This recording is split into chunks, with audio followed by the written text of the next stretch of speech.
Ready? I am ready.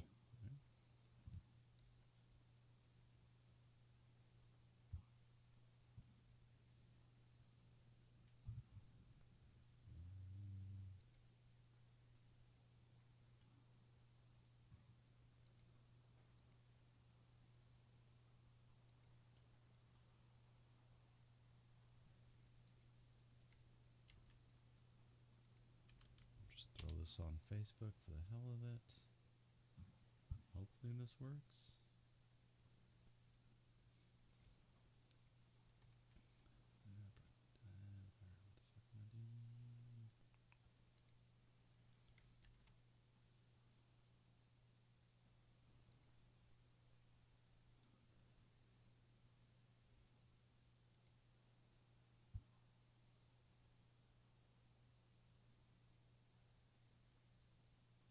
Nope, that's not what I want to do.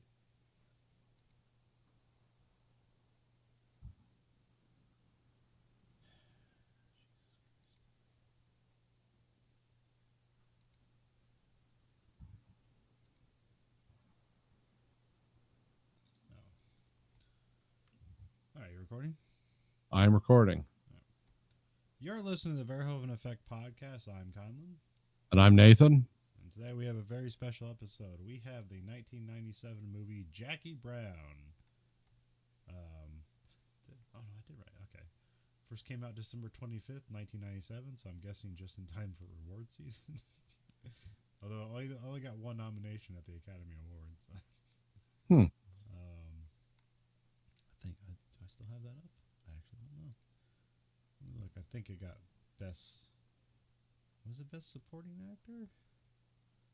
I don't even know who that'd be for. Let's see. Best supporting actor for Robert Forster. So. Oh, okay. That makes sense. I guess. I don't know.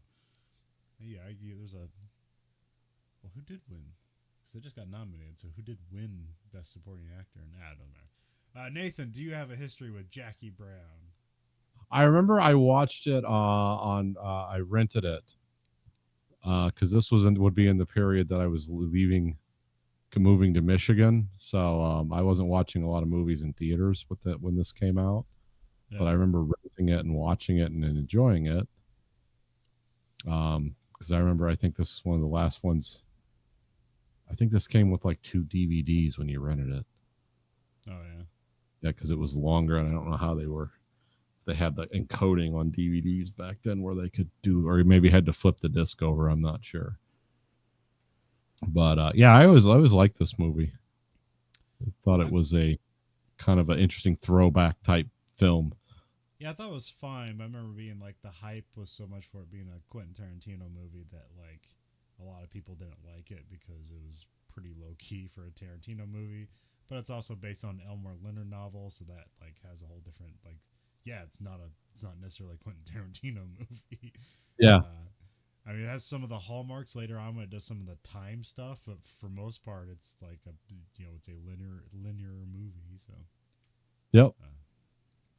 It's kind of a straightforward linear. It's more kind of an homage picture to the action and what they call blaxploitation films of the 70s. Yeah, kind of.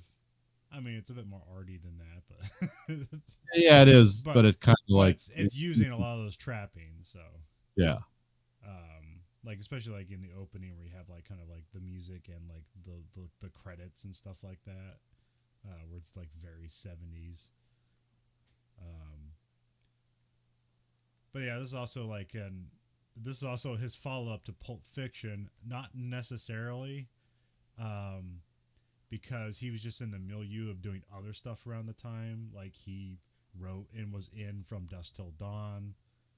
He directed a part of that Four Rooms movie, which I don't know if you've ever seen that, but it's like people talk about it because it's like got Tarantino and Robert Rodriguez and some other people directed segments for it, and so like people talk about it, but it just seems like a movie they just got money to make for the hell of it. And it uses a lot of like Tarantino's regulars. I mean, it's got Bruce Willis in it. It's got what's the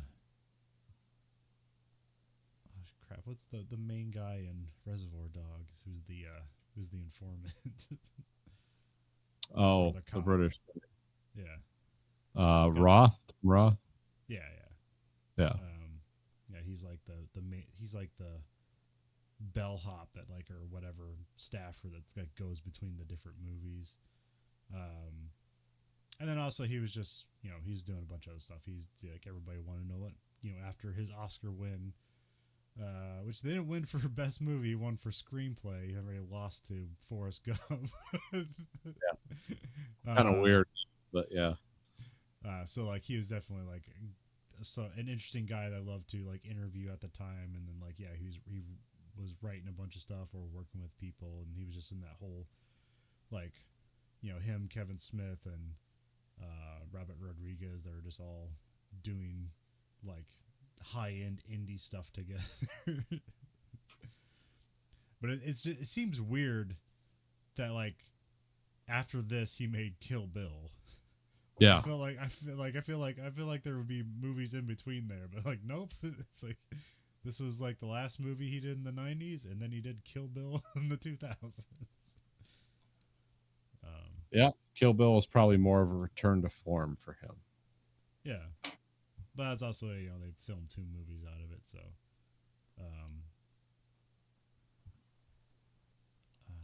What else about it? But this was a Miramax picture, but they have a weird crossover where they have the Ray Nicolette character played by Michael Keaton is also like an uncredited character, but on screen in Out of Sight. Which that's a Universal movie, and this is a Miramax movie. Oh, okay. So they're trying to do some like Elmore Leonard shared universe thing. I don't know what the ultimate plans for that was, but but back then people would always say stuff like that. That yeah, we'll have this character here, and they'll end up here, and it'll be a whole universe, and nobody ever followed up on it because like the rights are all over the place, and nobody wants to deal with that. And nowadays, everybody wants to create a whole universe. It's like you can't just get one movie; it's connected to this other movie tangentially. So you have to get the whole thing. It's like collecting cards, I think he was only in those 2 movies, but they're what is it? Because I forget. There's also I believe there's like an Out of Sight television show that I think had Robert Forster in it. Oh, okay. But I don't think he plays the same character. Like, let me look that up real quick.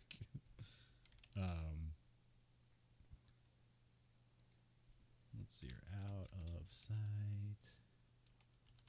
Spell sight right. Was it not a TV show? Well, let's look up Robert Forster, because that's one of the last things he did.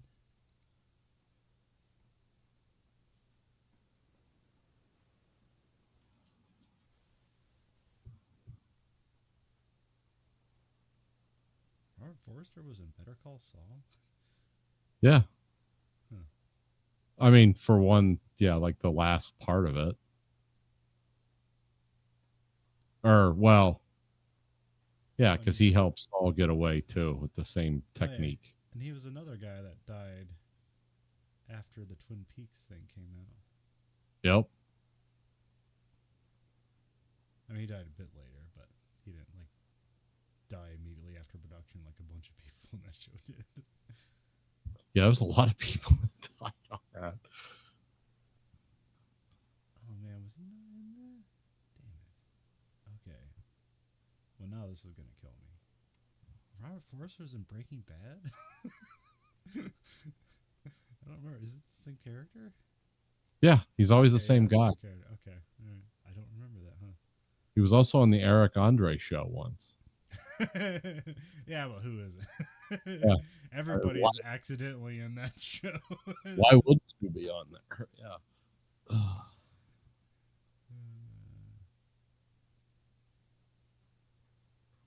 He was also in the Black Hole. Oh, the Disney one? Yes, he was the captain. Huh. Man, thinking of? All right, let me. All right, now we're just gonna take the live TV.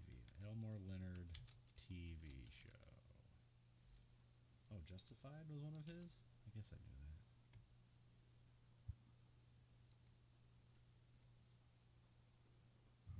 that. Okay, there was a TV show called Karen Cisco, which is the character from Out of Sight, and Robert Forster was in it. Oh, okay. Oh, I thought it lasted long. Here it says it only lasted one season. Huh, okay.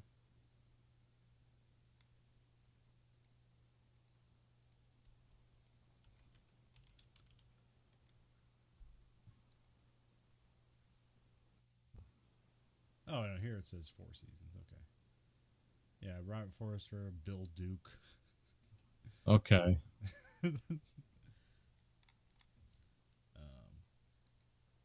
Anyways, yeah, there's a ton. I don't know. Elmore Leonard has like a ton of novels, and a bunch of them have been adapted. Get Shorty was a big one. I should probably watch it, Get Shorty again sometime, because I remember not really like there's fun moments, but like I remember everybody was crazy about that movie, and I'm like after I watch it, it's like why? It's like this movie's fine. It's not nothing to be crazy about. Yeah, it's okay. It's Oh, I'm trying to think of what his outside of Jackie Brown.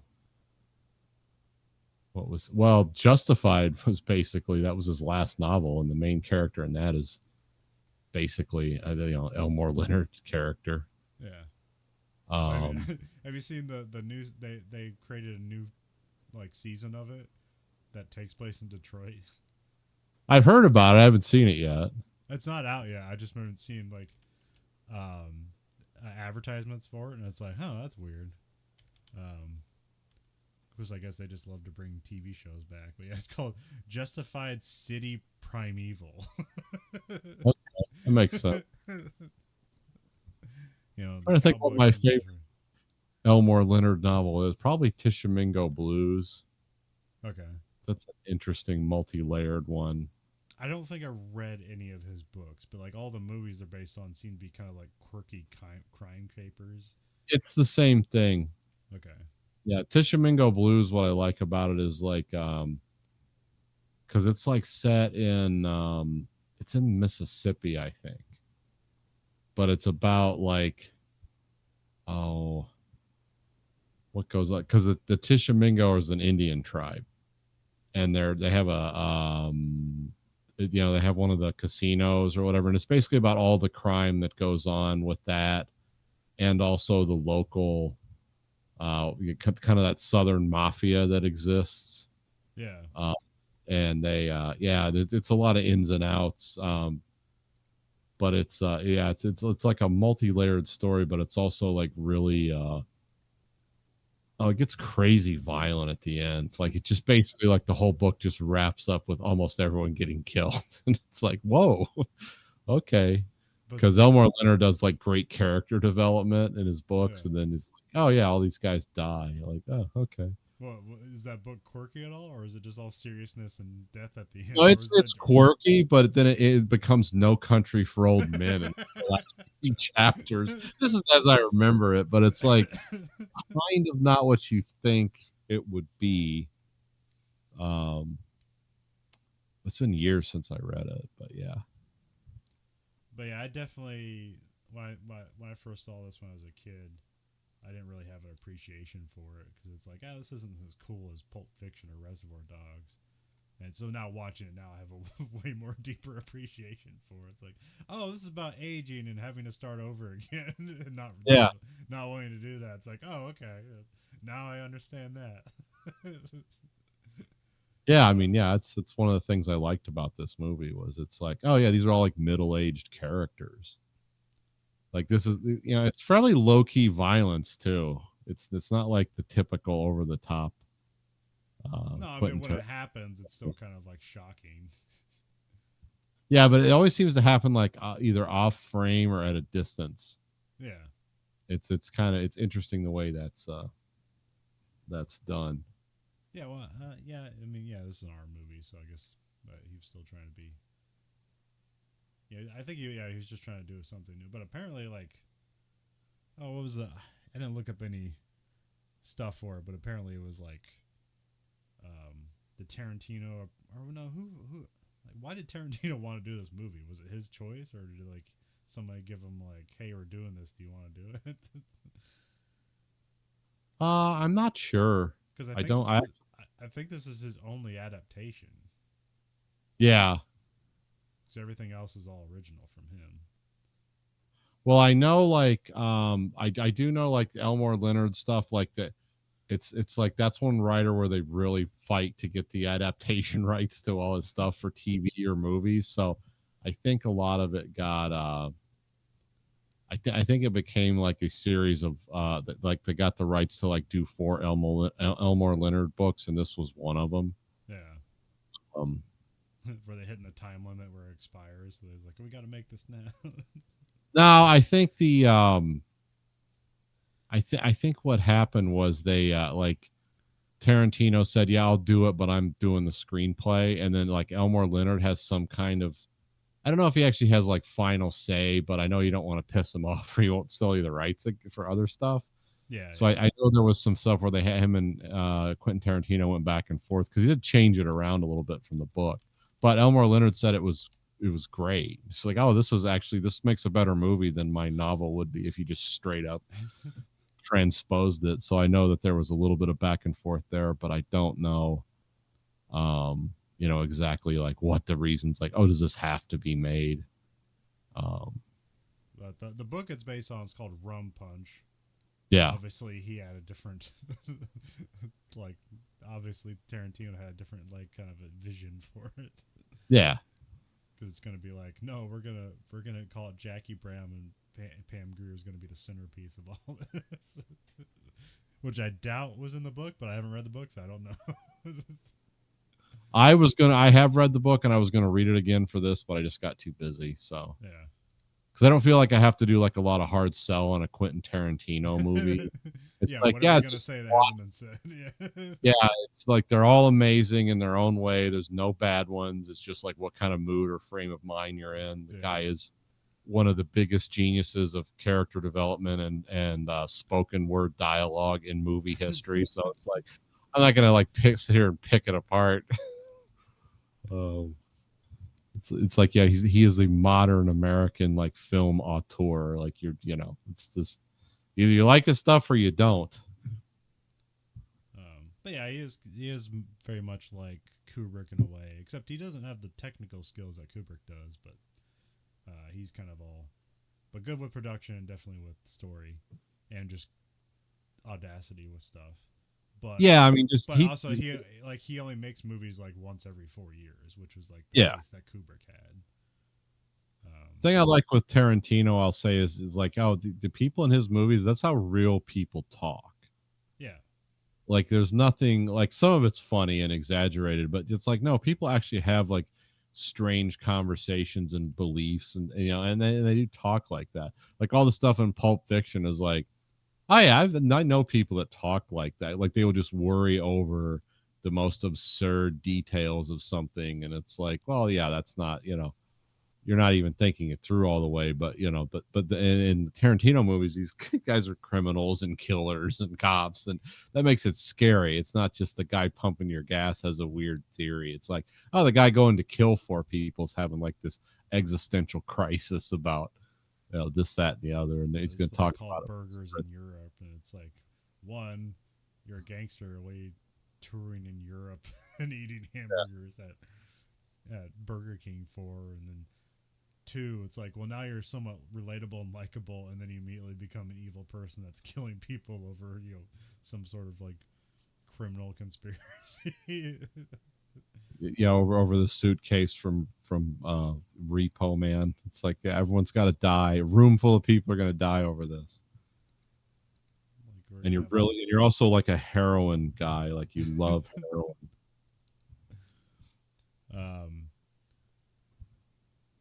What else was that? Okay, yeah. Of course, director is Quentin Tarantino. Cinematographer is Guillermo Navarro, who I believe has shot every Guillermo del Toro movie.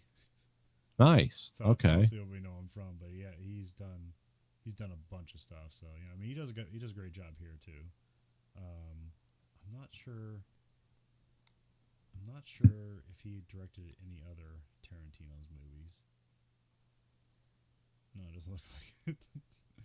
He did Spawn and Jackie Brown in the same year. Oh, he did From Dusk Till Dawn as well. So, oh, Oh. he did Desperado. So yeah, he works with Rodriguez a lot too. So Oh. Okay. yeah,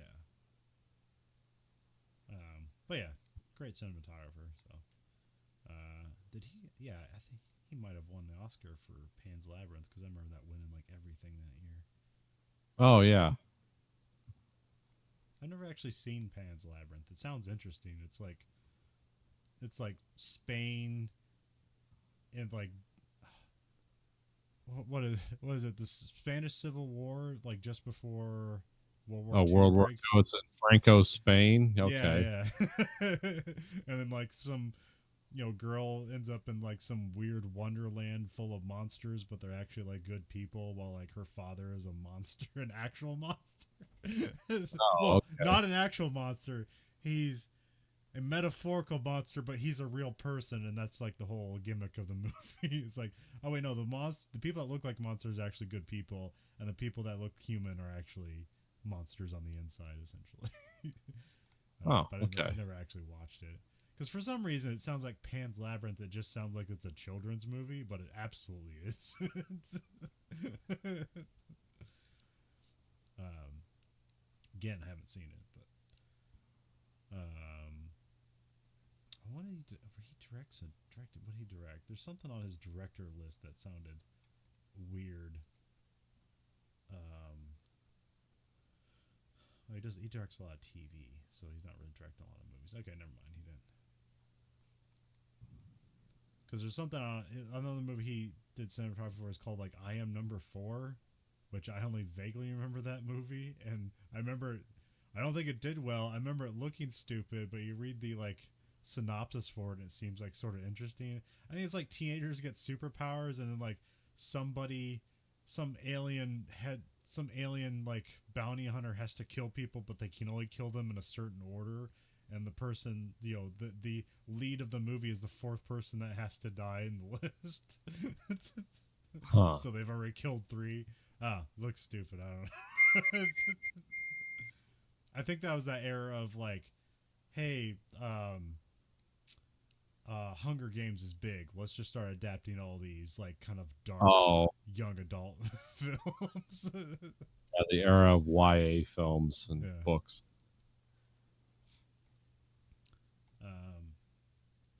So yeah, of course, it's written by Quentin Tarantino. He wrote the screenplay. It's based on an Elmore Leonard novel. Cast is Pam Grier, Samuel L. Jackson, and Robert Forster, and a bunch of other people. We'll get to that. Because obviously Robert De Niro is a more famous person, but here he's just a side character, which he Yeah. usually doesn't play. Like, like, yeah, he doesn't usually play. What do you call that? It's not a guest Supporting appearance. Yeah, he does. Yeah, he's usually not a supporting actor, but yeah. So here he plays. Yeah, it's weird that this is the thing he did with Robert De Niro. Like here, Quentin Tarantino. Here's one of the greatest actors of his generation. What are you gonna do with him? It's like, I'm gonna make him an ex-con who kind of smokes weed and is just kind of grumbly and doesn't really say anything. He's almost not a character.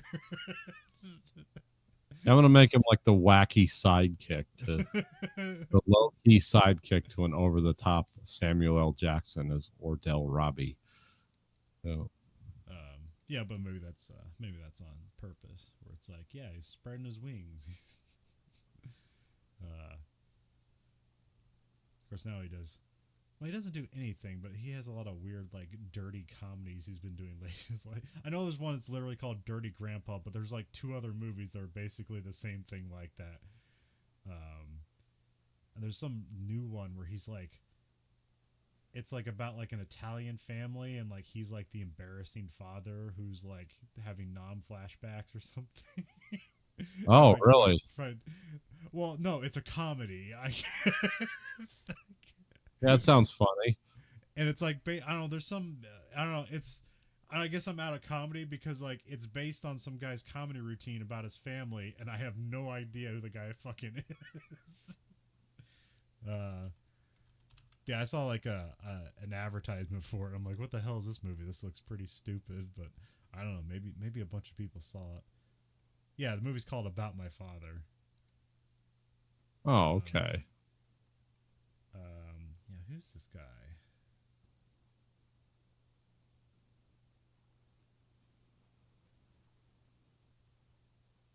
Sebastian Maniscalco? I'm not sure how to say his name. He's a comedian. Yeah, he's a comedian. I've just never heard of him before. I've heard of him, but on a podcasts. What do they say about him on a podcast? Or was he just a Oh, guest? he was on there. Oh, okay. Yeah, he seemed kind of funny. Oh, okay. Yeah, it just came out of nowhere for me, so I have no idea. I mean, that's not a knock against the guy. I don't have to know everybody, but I know who Robert De Niro is, and it seems like this is probably beneath him. But hey, you get that Meet That Fockers money. He's got Robert De Niro has another kid, and he's like almost 80, so he needs that money because he's not going to be around much longer. He's doing the one with Scorsese too. Yeah, was it Under the Killing Moon or whatever?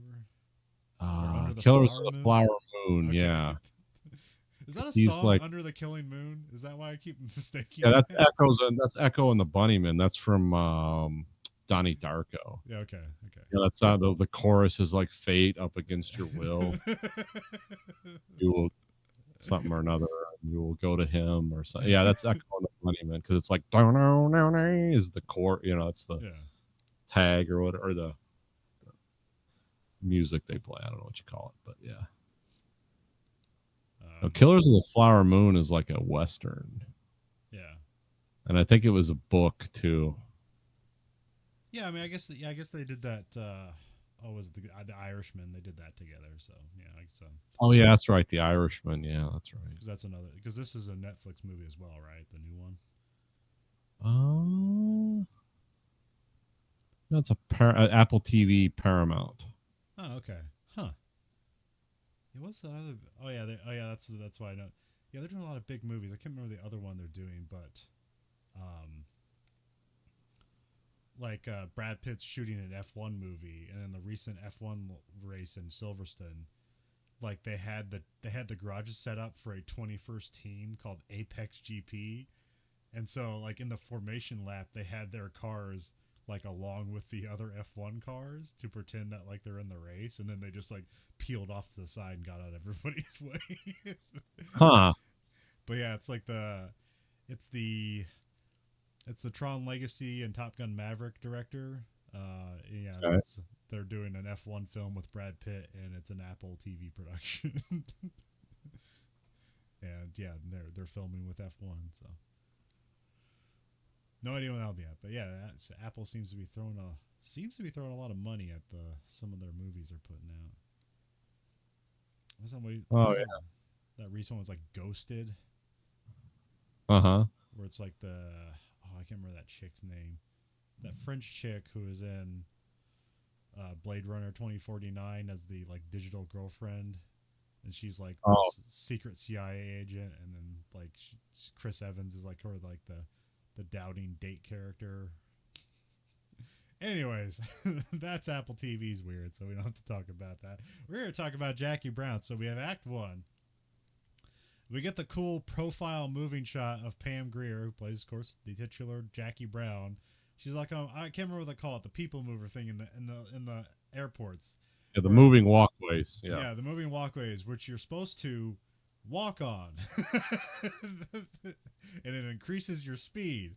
Anyways, here it's done for the cool like movie shot where she just stands in the right frame while the credits just kind of appear in front of her where she's looking. And it's playing across 110th Street. So yeah, it's a very cool scene, and they just let it play because this is like a they full play the whole song, I think. Yeah. I mean, you have a little interlude where she like goes through customs, And then we cut back, and then she's just kind of walking through the airport gingerly, and then she picks up speed. Is like, oh crap, I got to get to my location. Like the flight's about to leave, and she has to like, so she gets there just in time to start like get as the flight boards. Of course, this is '97, so that probably wasn't a big deal at that time. But then, No. And this movie has a lot of things where you watch. It's like they're smoking inside. Oh, cool! I remember when that used to be a thing. It's like there's not cameras everywhere. You can't solve everything with a cell phone. yeah, Although there's one cell phone in this movie. there is. It's an old StarTAC. There's a cell phone and a car phone and several pagers. So. Yep. Beepers.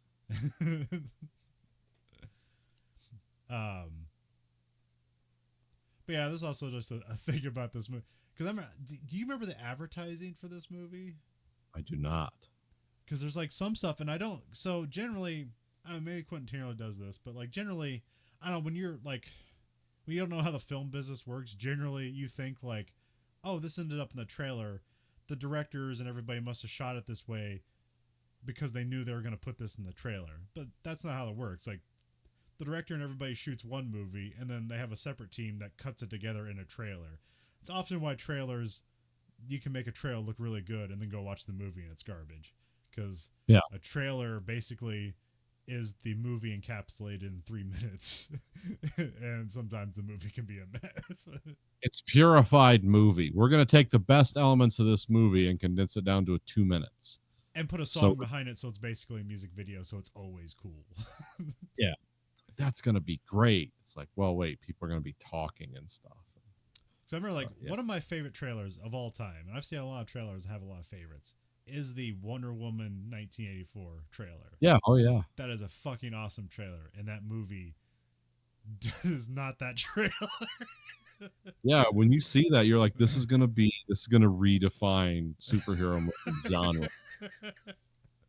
Because it's like, you know, because they just start out with like, oh, they're playing the, you know, Blue Monday. Yeah. The, you know, backtrack to establish it's in the 80s. You know, it's dun, dun, dun, dun, dun, dun.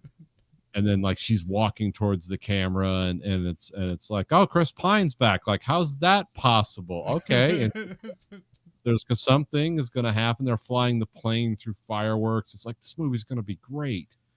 My favorite scene where it's like, you see the car flip over and then she just rises and is thrown into the sky because she's like underneath it, and it gets like the axle or no, the drive shaft comes down, hits it down, and flips the car, and she goes flying up with it, and it just looks like, and she looks like Jesus ascending into heaven.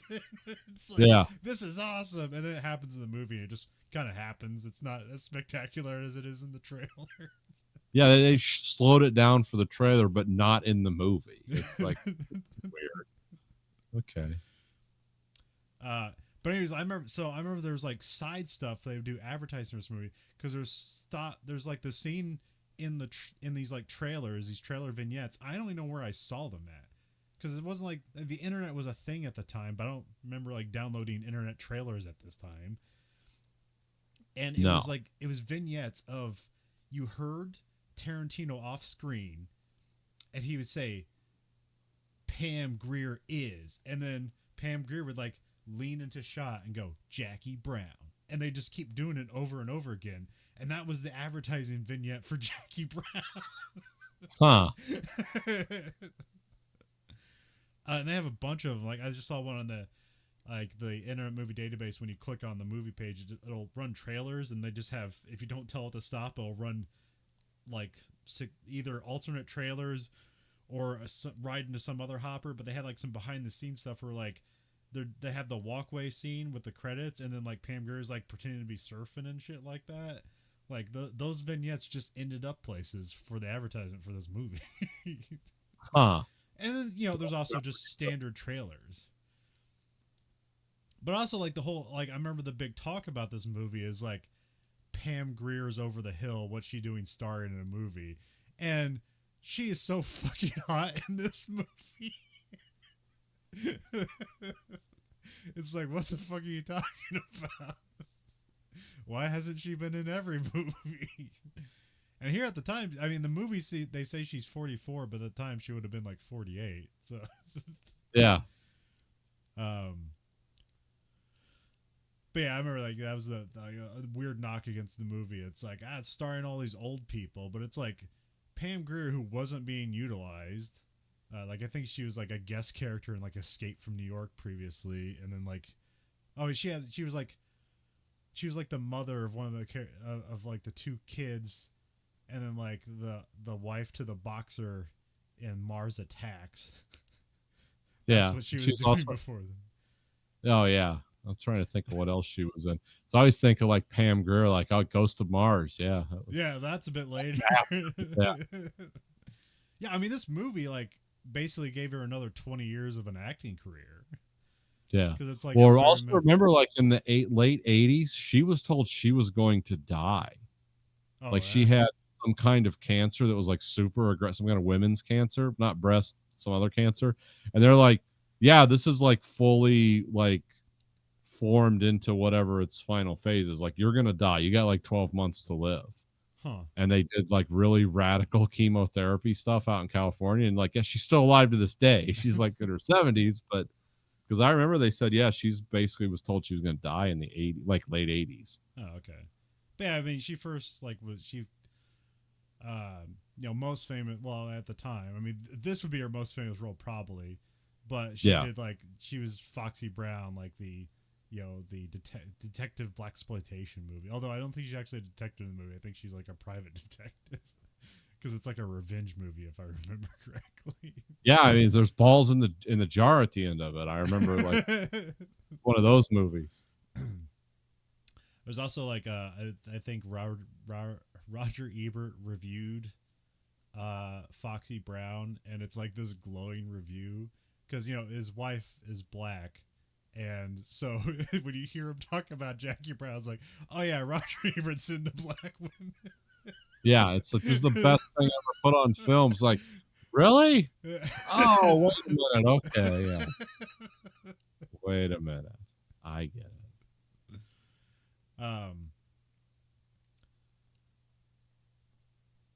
But it seemed obvious. But there's also the thing that Tarantino was known for, like resurrecting actors who like people thought was long gone. So here it's like a twofer. It's like resurrected Jackie Brown's acting career and resurrected Robert Forster, who at the time essentially nobody knew who he was, but because Quentin Tarantino watches everything, he knew who he was. Robert Forster didn't even have an agent at the time. He just went up to him and gave him the script. Yeah. Which must have been like great for Robert Forster. Is like, wait, you know who I am, and you want me to be in your movie? You might as well be just asking anybody at that point. Yeah. I mean, he must have still been in Hollywood. I don't know what he's doing, but. Let me look up his filmography. I never thought, because I know, like, yeah, he was essentially on like a hiatus. I mean, he seems like a B. He seems like a B. What's the guy from the Death Wish movies? Oh, Bronson. Yeah, he seems like a kind of a B level Charles Bronson. See, Maniac Cop 3, Badge of Silence. He was like the 10th listed actor in that one in '93. American Yakuza, again, 10th listed at Scanners The Showdown. Okay, so he's just doing a lot of B movies at that point. Yeah, he was doing a lot of like show, and it looks like it was show up for a day. Yeah, like here's a $2,000 check. Yeah, not something you're getting residuals from. No, it's just this is it. Show up, get a line, get your health insurance, maybe. Yeah, just keep your SAG card active. Which, by the way, they're all on strike now, so. Yeah. So, I guess, power to them, consolidation. Yeah, do it. Because the writers were striking, so now the actors are striking. So now that will basically shut down everything. So, and hopefully. Yeah, and then UPS might be going out in 2 weeks. Yeah. Unless our friends in the government intervene, like they did the railroad people. The railroad, yeah. Yep, it's like, we stand with labor except when you go on strike. Then if it's inconvenient to my presidency, And we'll be going out on strike in September. I virtually guarantee it. So yeah, Yeah. everyone's going to be on strike. Even people that aren't in unions are just going to be like France. We're going to go burn Paris down with our vests on. Join in. Maybe Yeah, they'll sure. learn. Or they won't. We only got to convince 700 people that they might be in danger. Yeah, yeah. You don't have to win half the country. Nope. You have to win the people that control everything over to the concept that, like, hey, we're not meat slaves for their wealth generation. Like, we actually want to have decent lives. Actually, I have a great life, but you know what I mean. So a lot of people I know don't. So like for them, they need to be out there on strike. But yeah, that was definitely a weird movie for the time, I guess, because Hollywood is always a youthful thing. So here we're a movie that stars people that are in their late 40s and 50s. That is an unusual thing. Yeah. And Samuel L. Jackson was also discovered pretty late, even though he was in things like he was in Driving Miss Daisy, but that was a pretty big movie. But like, it wasn't until Pulp Fiction where he basically became a movie star, and that's and it's like that's him in his like early 40s. Like now your career starts now. Yeah, I mean, 1989, he was credited as Black Guy in Sea of Love. But you give Samuel L. Jackson Quentin Tarantino dialogue, he's gonna steal the show. He was in Patriot Games. I don't remember. I know Samuel Jackson's had an unusual career. Yeah, like because he was in he was in Menace to Society, and I remember he was in Jurassic Park. And what's the computer programmer? He was in Goodfellas, but it was like a bit part. Okay. But yeah, no, he didn't really become.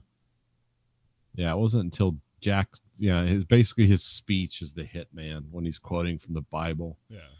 The path of the righteous man, or but only a Samuel L. Jackson can deliver that dialogue. Like, yeah, and that movie's also seen as a career resurgence for Bruce Willis. So that's just And what's his name? Travolta. Yeah, Travolta too. Yes. Yeah. All these guys are just been forgotten. Baby movies before that.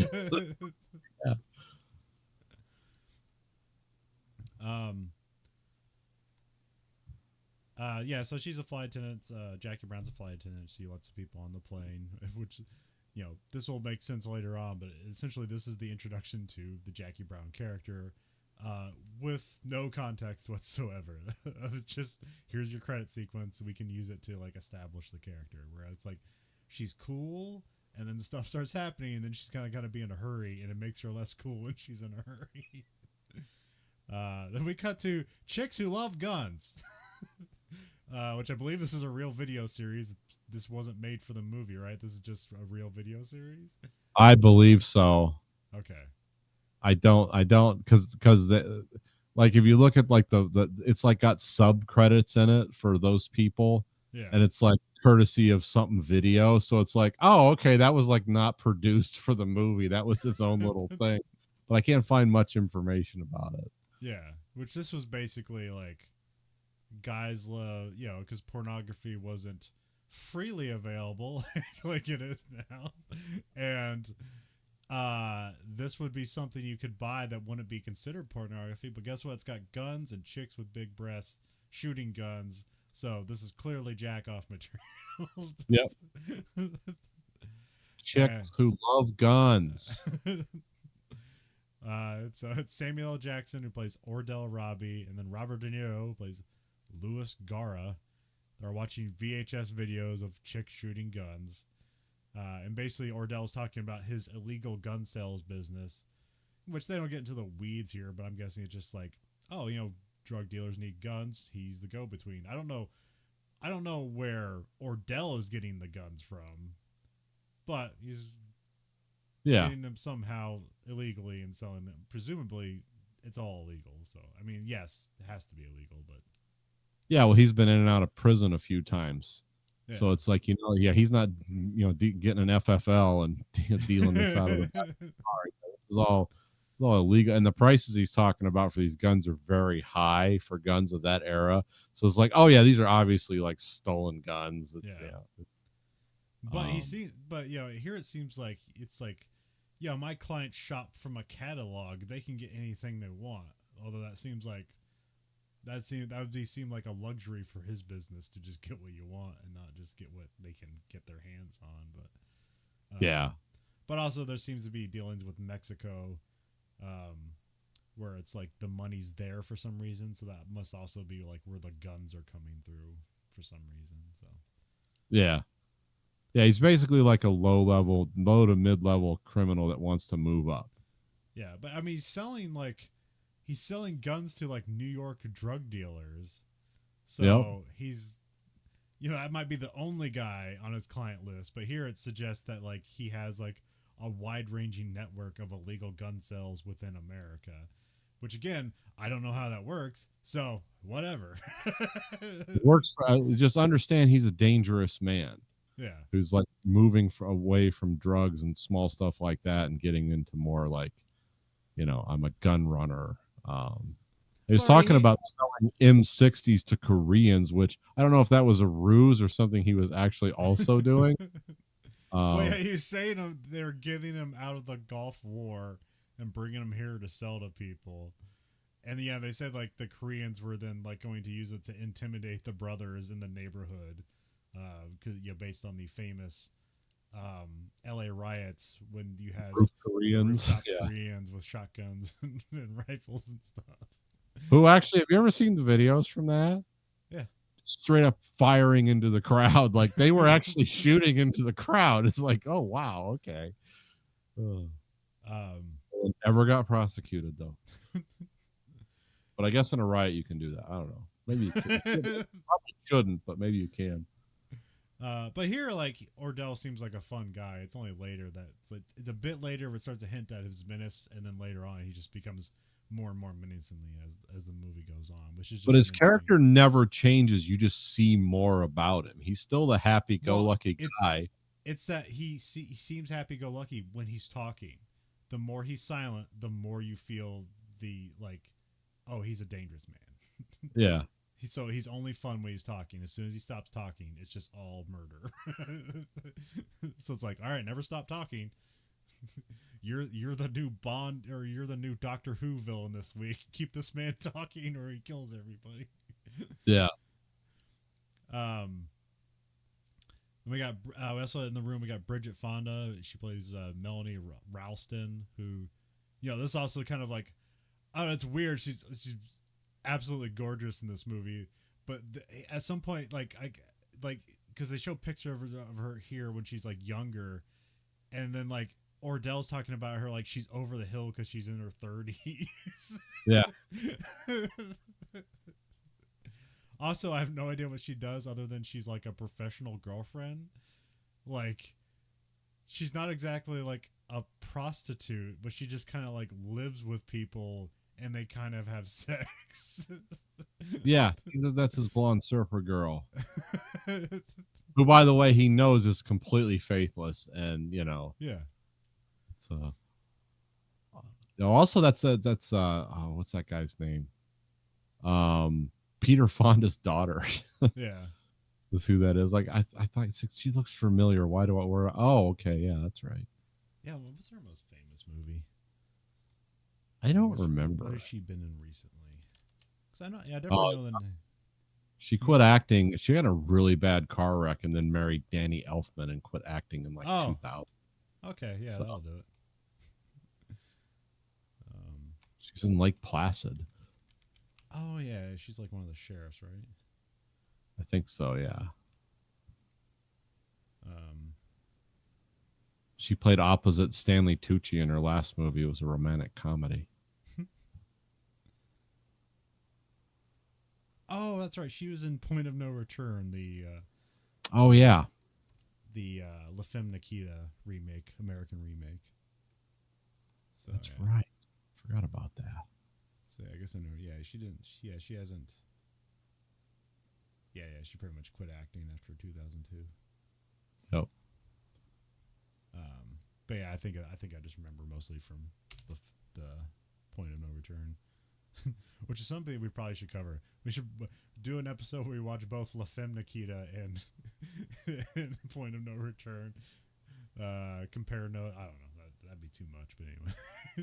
Yeah. Or we'd have to watch La Femme Nikita and then just watch Point of No Return as like a. And also, this is what they did with it. And then pretend to watch the 2 television series. Or is there 3 by now? Have they remade a 3rd version of La Femme Nikita? I don't know.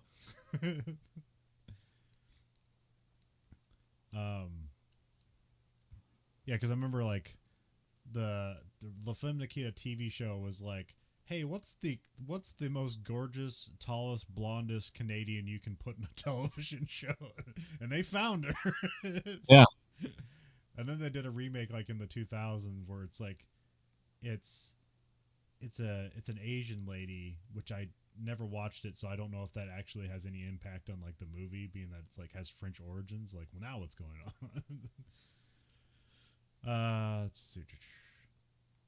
Oh yeah, but yeah, this so they're watching the scene where the ladies are shooting the guns, and he's talking about the guns. Here he's like, yeah, he's just kind of being a salesman. He's not necessarily like wrong about the guns, but he's like talking about like the Tech 9 and saying how like they intentionally advertise that it's like the gun used most by criminals in the world, and it's like that's in their written advertising, which I don't know if that's true or not.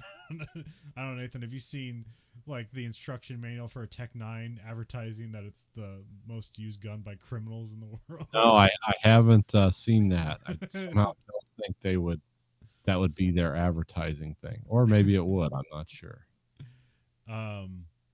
But yeah, there's also they get to the, they talk about the Steyr AUG, saying it's like a really expensive gun, but it's really cool.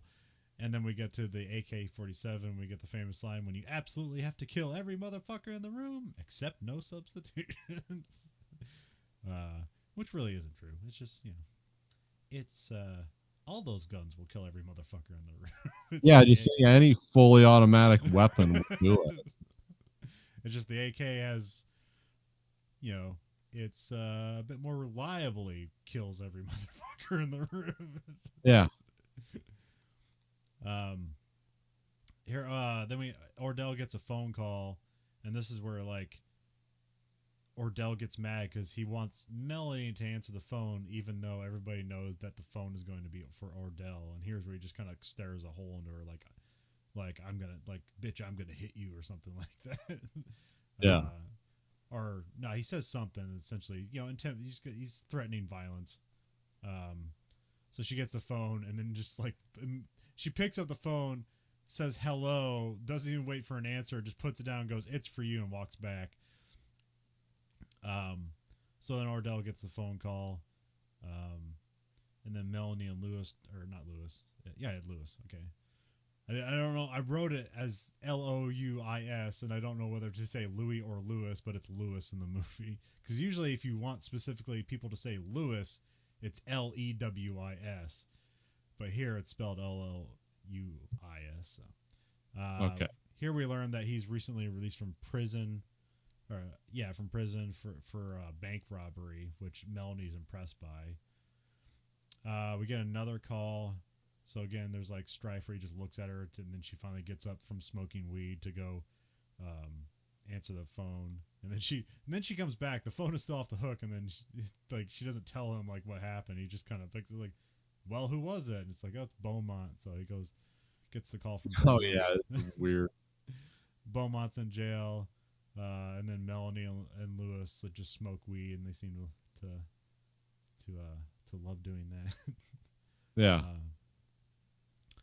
Then we cut to Beaumont got picked up for DUI and then and he's on probation, and he has a gun possession. So now he's basically going to go to jail for 10 years for possession of a legal firearm and also violating probation, or one and the same, whatever. I don't know. Again, I never got in trouble for these things, so I don't know how these things work. Yeah. We cut to the bail bondsman. It's Robert Forster, who plays Max Cherry. Interesting name. Don't know if that means anything. Don't know if that's just does Elmore Leonard have like kind of a way he names characters? Like, Some characters seem to have odd names in his book, okay, or I'm sorry, his books, or names that really stand out to you. yeah, But it's not as weird as like, oh, Robert Pynchon. It's like the crazy names, but yeah, some of them are sort of strange. okay. And some of them are completely normal. Like, I'm trying to think, like, let me find the book that he wrote. Oh, that's a weird one. Not that one. No, we want the normal one. I don't know. I can't find. Anyway, go ahead. Ordell's bailing out Beaumont. Ordell gets a bond with cash, which seems weird. It's like, all right, what's your collateral? It's like, you're gonna write a check. We're gonna put, a credit card. Do you have like something to pawn? Hey, no, he just has a bag of cash. Yep. It's like, why don't you just bail him out? Which here, Ordell's like, oh yeah, a black man with $10,000 just going hand in, and yeah, nobody's gonna ask questions. So this totally makes sense. Yeah. Yeah, his world does make sense in a way.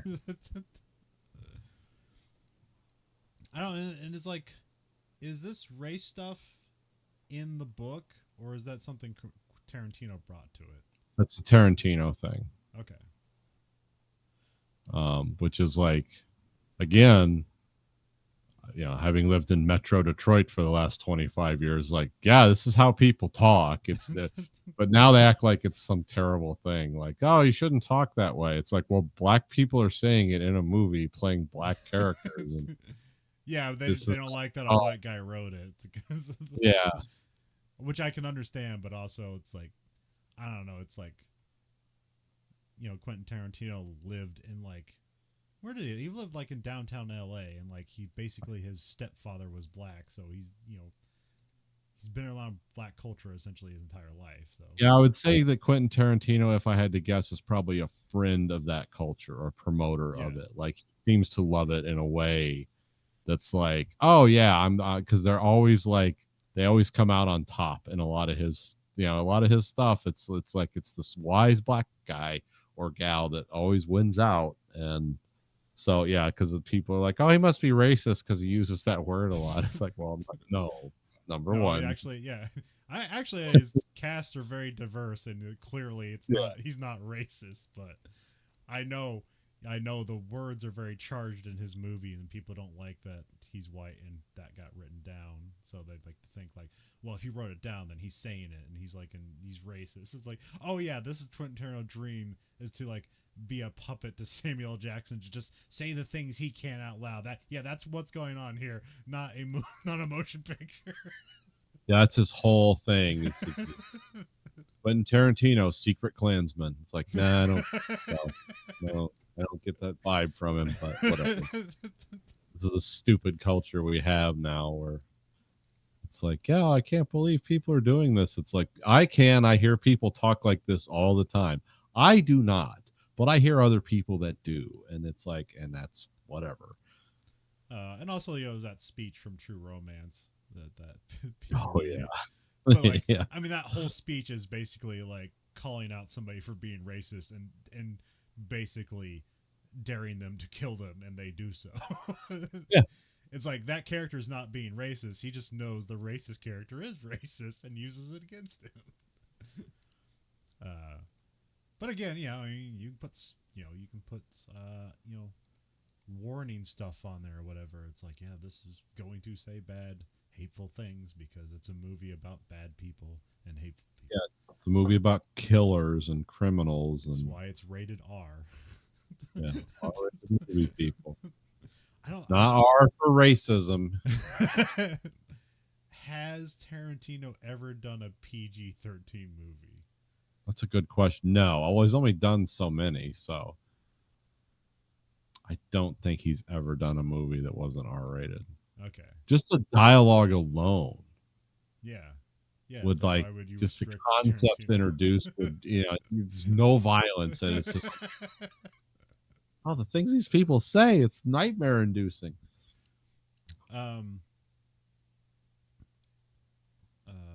So yeah, Ordell gets the bond with cash. Beaumont is on probation, is looking for 10 years in jail, and then I can't remember if he says it here, but he might say it later. But Ordell's like, yeah, Beaumont's not the going to prison type, so we got to keep him out of jail at least. That's one thing I like about Robert Forster as an actor, and this character is written, because he's very knowledgeable about this, obviously, just based on the charges alone. And he's like, oh, I can tell you what they're going to do. And, because like a lot of people, it makes sense for his character.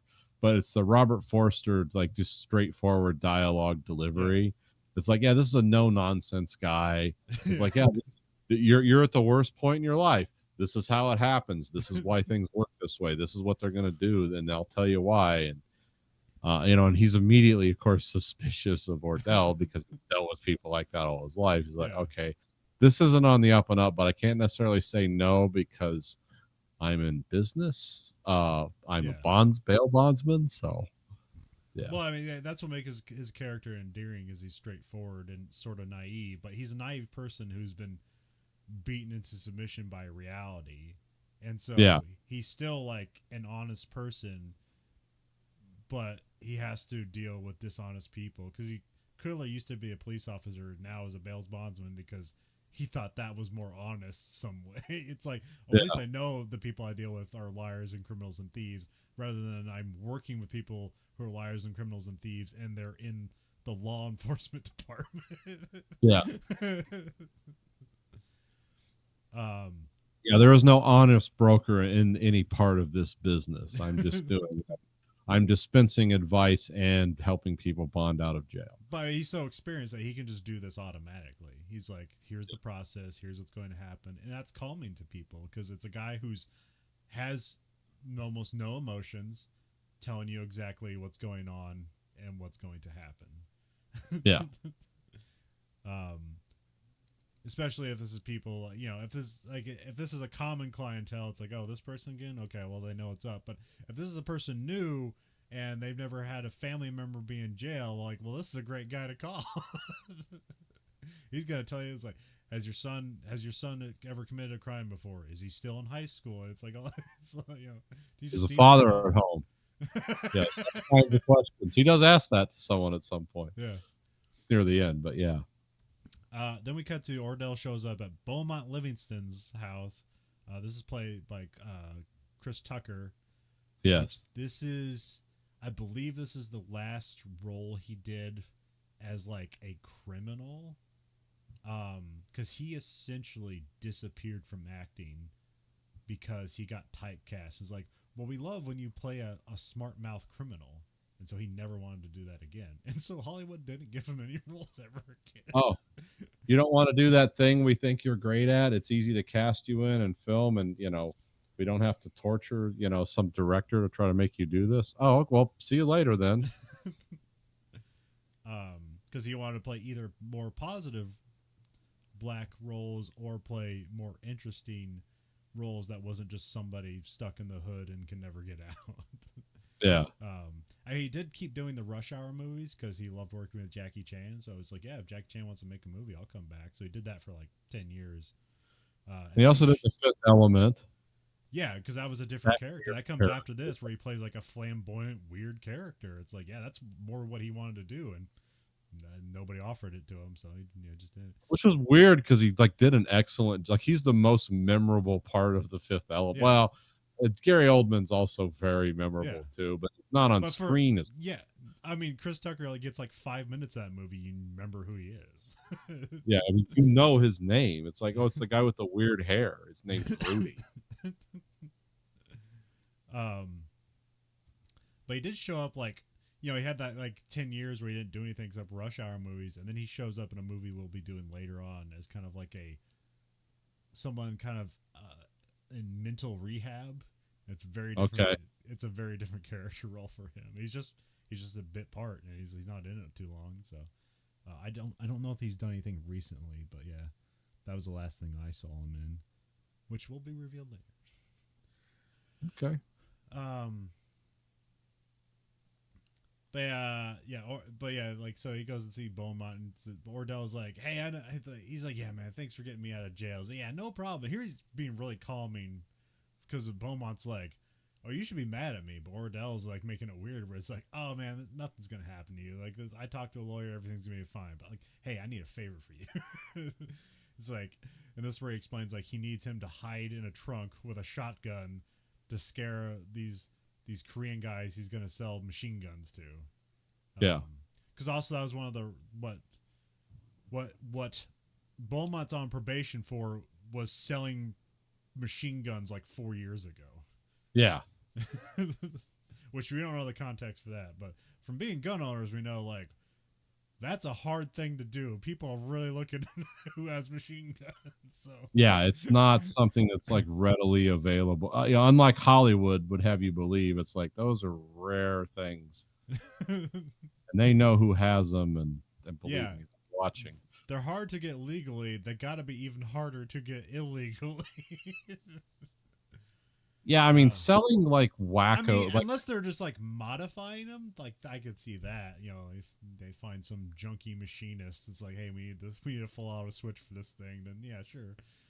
But well, it's still kind of more. I mean, this stuff has happened, very rarely, but it's always always seems like a Hollywood or TV movie trope where it's like there's neo-Nazi militia guys, and they have like a truck full of like fully automatic M4s or something they got somehow. And it's like, no one's going to sell guys like that, stuff like that. It's like selling nuclear bombs to terrorists. Like they're going to use them. As soon as you sell it to them, they got plans for it. It's like you would never, they're going to hunt you down and kill you and your whole family.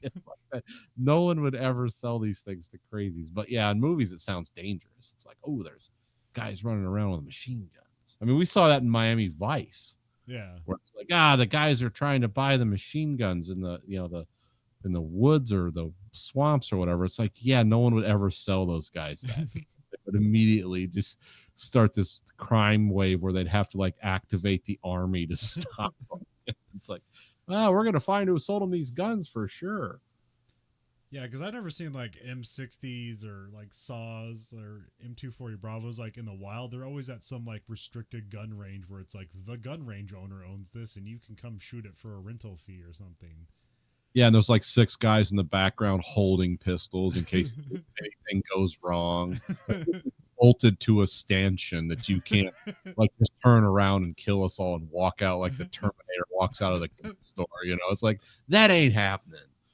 But the thing I have seen, at least on TikToks and stuff like that, is especially in Chicago, is the Glocks with the full auto switch, where those seem to be almost everywhere. Yeah. Which I'm guessing are easy to modify.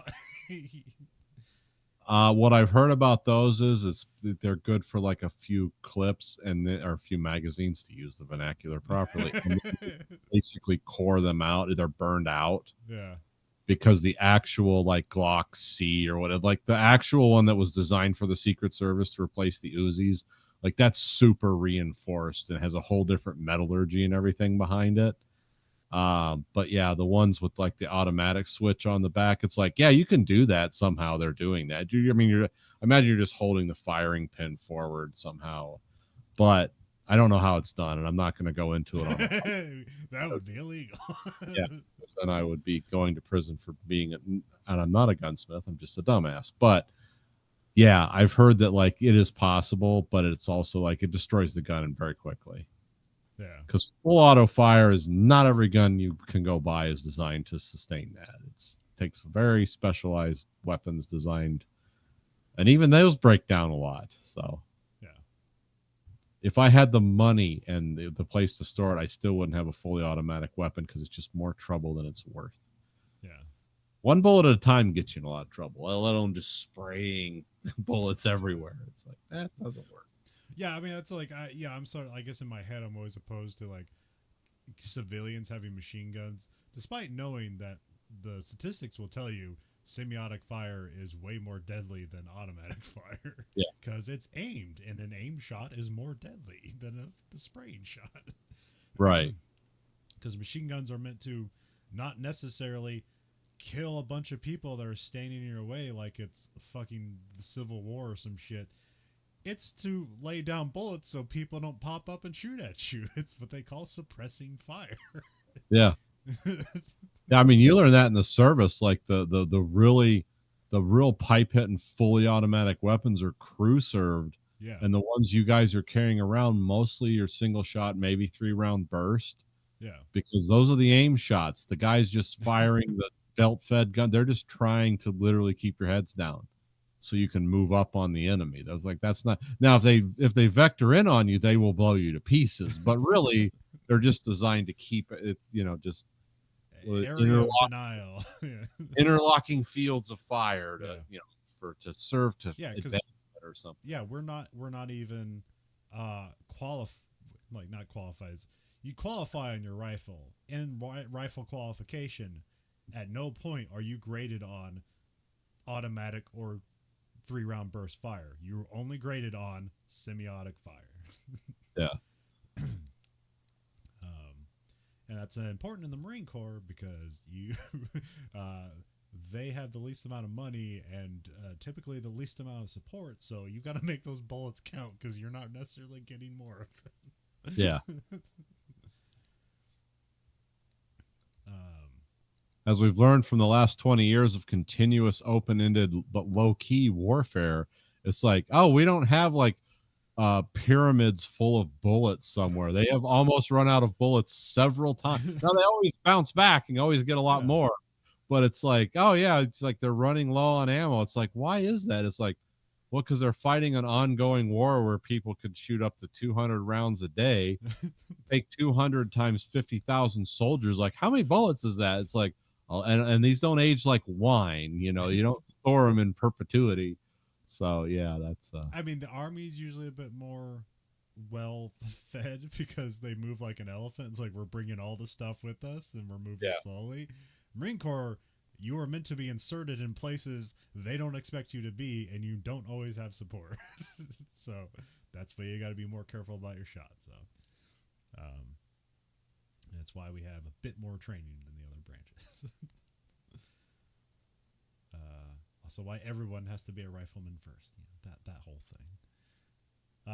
Anyways, so there's a very long scene here where they just let Tucker Carlson and Samuel Jackson like talk for like 6 minutes while they have a camera in the trunk of the car.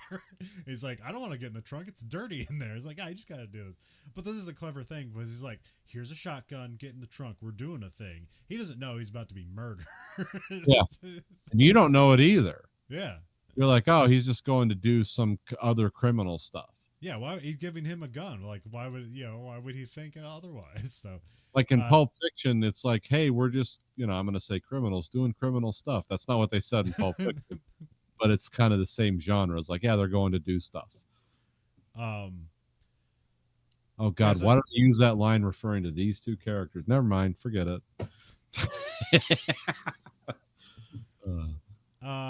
So yeah, Beaumont gets in the truck reluctantly with a shotgun. Ordell gets into the front seat of the car. He grabs a revolver out of the glove compartment and puts some gloves on. I don't know if this is some O.J. Simpson stuff going on here at all or anything, but I kind of wondered that myself. But it's like, they always like whenever Ordell puts gloves on, it's always kind of it's like they're very specific about it, and you see it happen. And then he drives off, but then he just like turns around and immediately drives into a nearby lot, gets out, and he opens up the trunk, and you hear Beaumont's like, hey man, what the hell's going on? He just shoots him. He's just immediately dead. Here was that the song is Strawberry Letter 23 plays. I don't know anything about that. It's a very good soundtrack for this movie. So, but I don't know if that had any deeper meaning. I don't even remember what that song is, but that's what was playing. But yeah, it just comes out of nowhere, and so this is like, it's like, okay, Ordell is definitely a bad guy. Yeah. Then we cut to Lewis. He's in a Lazy Boy, just like really rocking back and forth as Simone, who's kind of this older black lady. She's in like a blue sequin dress, and she's dancing to, what is she dancing to? Crap, I can't remember. but yeah, I don't know. It seems like, oh, is she gonna have sex with him, or is this like, is it just the dance routine? Which it turns out it's just the dance routine. But like, this guy's freshly out of jail, so he'll take anything. So Yeah. she's not a bad looking lady for her age, but she is an older lady. So, but yeah, Simone will come back. So this is a good like, hey, remember her? So here she's pretty loud character. Yeah. Lewis gets a call from Ordell to come outside. So here's where it's like, oh, Ordell's calling from his car phone. He comes out to the car and he shows Lewis Beaumont's body, which Lewis doesn't really have like too much of a reaction to it. He's just like, huh, who's that? It's like, that's Beaumont. And so basically this is like a warning to not to get in trouble, or at least not to sell him out, because that's what's going to happen to you. Because for some reason, I don't know what it is. Ordell just needs Lewis to help him with his gun running. They don't really get into the specifics of it. It's just like, well, you're a stand-up guy because you did time for your crime, but it seems like, I don't know how they met or like why they're good together. If Ordell they did time together, I think it's said. Oh, okay.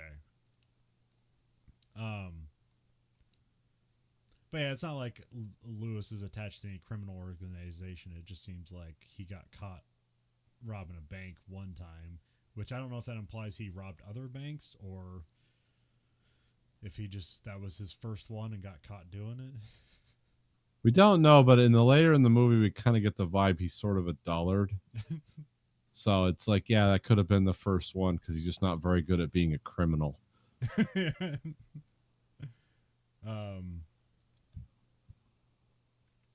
And do you think his backstory being that he robbed banks, do you think that in any way is a Heat reference?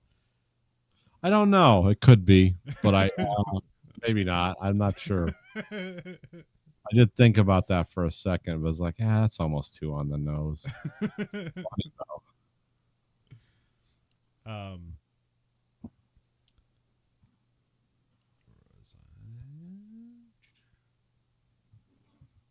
But yeah, this is just seeing the show like, he's letting people know that he killed Beaumont and, not to sell him out. Then we cut to Jackie Brown is walking in the parking garage of the airport, or one of them, and gets stopped by some federal agents. Here the main one is Ray Nicolette, that's played by Michael Keaton. He's there.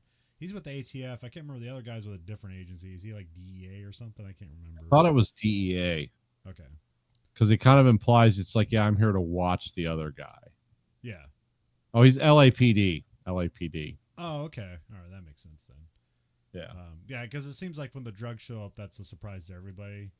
Because really, all Ray wants is like, well, this guy's selling illegal guns, and that's my job, so to catch people doing that. So, they kind of stop her, and she kept saying like, "Do you have a warrant?" It's like, we can wait for him to get a warrant. And like, I'll make sure he doesn't touch your bag or anything like that. Like, you're kind of having fun with the character. Like the Ray character is kind of fun, especially because it's Michael Keaton. Like, where would he be in his career? Like, this is like around Multiplicity or something. It kind of seems like after Batman, he just never had to do anything ever again, and then like kind of really didn't unless he like felt like the role was good. He's now kind of like come back, but he just kind of does whatever the hell he wants.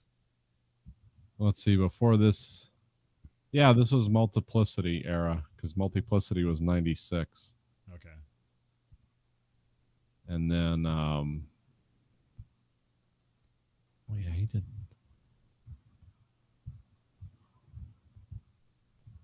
a Ron Howard movie called The Paper. But yeah, he was basically just having fun. Yeah.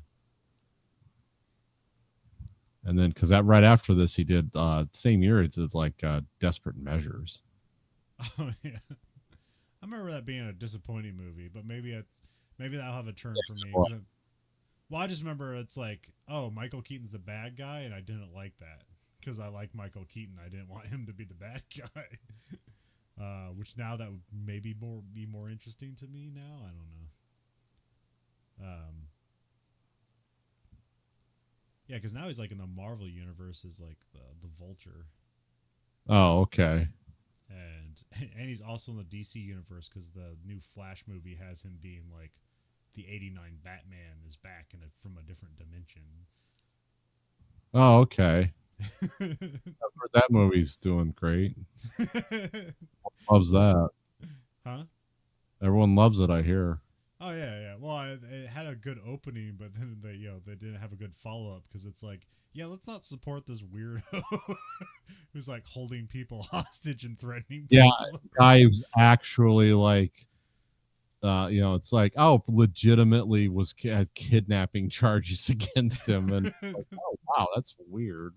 This isn't like somebody like he made me feel uncomfortable on set. It's like, I think he had people chained up in his basement. It's like, what?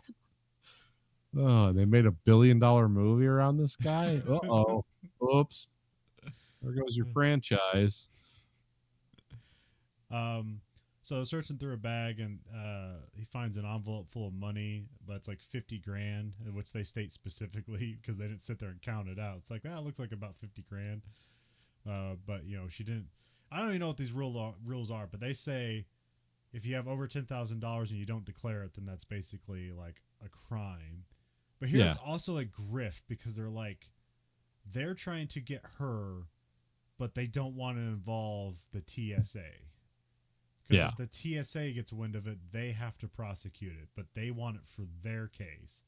So they're letting her get through security to then work the case outside of the airport, which seems shady, but it's like weird.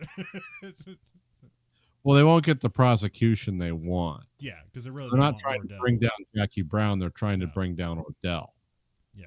But it's like, but with the TSA, I guess, or whoever, or board or whatever, whoever would be, they're just going to charge her because it's like, well, she's got the money, so she's in possession, so it's her thing. And they don't want that kind of prosecution.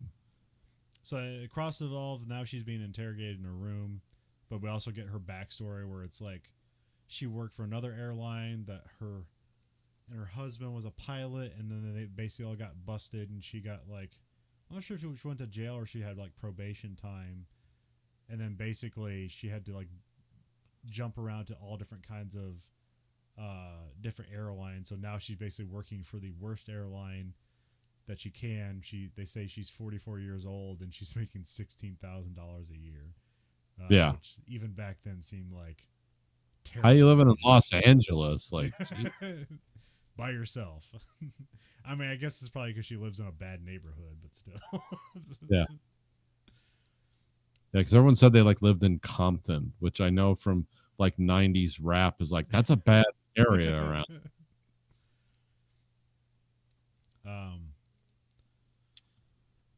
Yeah, I don't know how it is nowadays, but like I saw some list of like, the most violent cities in America, and it's like all your standard ones weren't really on there because it's like, they should be all in California, and there's basically none of them are in California. There's still like 8 in Michigan, although Gary wasn't on the list, so that was interesting. But South Bend was, so it's like, oh, okay, I guess the violence moved there. Yeah, it just transfers around. Now, Stockton, California is that's got to be on that list somewhere. I can't. The whole Inland Empire is terrible there. I know that. It's just literally. Well, the way the statistics were framed was violent crime per 1,000 people. So if you have a large population, that can like make that number go down. So. Oh, that's true. So. I know in Stockton you like couldn't put insurance on your car or something. Like there's no write you a policy if you have that address. Here, basically they tell her that, or Jackie learns that Beaumont gave up her name, and now he's dead, so that makes her worried in multiple ways, because now it's like, well, she might be going to jail for someone else's screw up, but also before she goes to prison, Ordell might kill her, because we've already learned that he's killing his employees. If they don't think they can do the time. Then they look through the envelope. They look through her envelope and her bag again, and then this time Ray finds like underneath the money is like a bag of cocaine. Yeah, it's like, which is a surprise to Jackie. She's like, "What's that?" Like she's actually legitimately surprised. Yeah, she's not playing dumb. Like, what's that? She's like, wait, I didn't put that in there. I just took the envelope. I knew money was in there. I didn't know drugs were in there. Then we cut to Jackie being put in jail. Your longtime woman plays. Then we're in court. Jackie stands mute, which I don't exactly know what that means, other than like she just refuses to give us. She's not engaging the proceedings at all. She might incriminate herself. Denise Crosby is the prosecutor. That's just an interesting. Yeah, I noticed that. It's like, wow, that was Tasha quick. Yar, dude.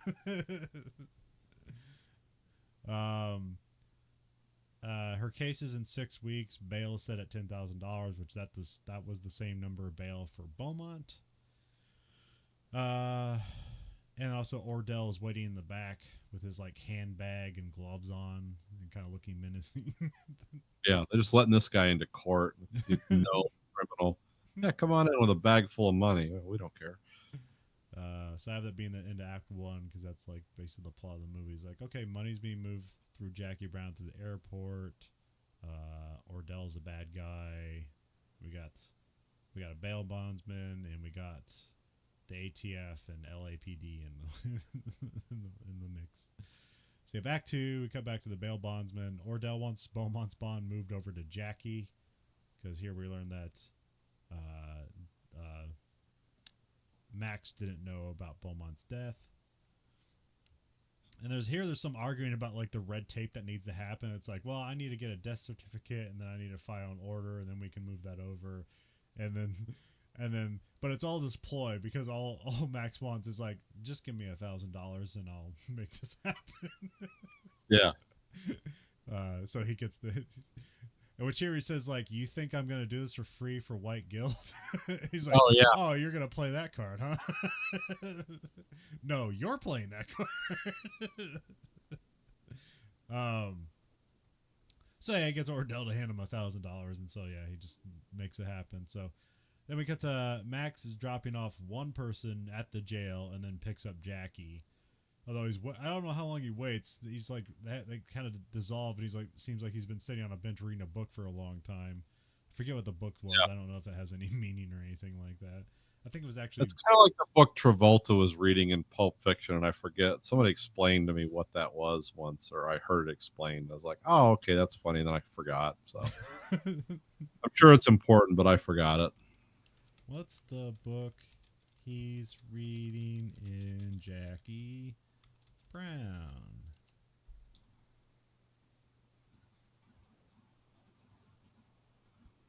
The book title he's reading is an anagram of Run Punch by Elmore Leonard. Oh, okay. He is... what is the book? Oh, Berlin Game by Lynn Dennington? Okay, apparently that's an anagram for Run Punch by Elmore Leonard. Oh, okay. Because I thought it sounds like a spy novel. But okay. Yeah. I mean, he's a guy who'd be a spy novel. He's like in his 50s. Yeah. Just read some spy novels.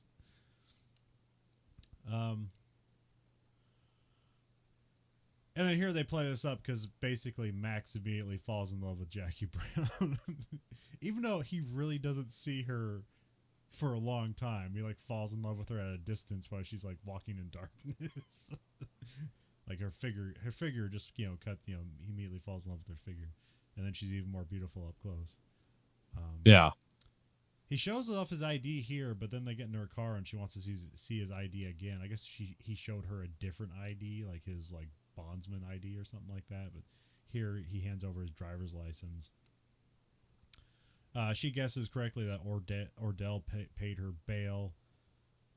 Here Max asks her out for drinks, which seems weird, but like he's just taking a shot, so why not? She's in a compromised position. He just wants to know if she has shot. Yep. Yeah. You want to wind down?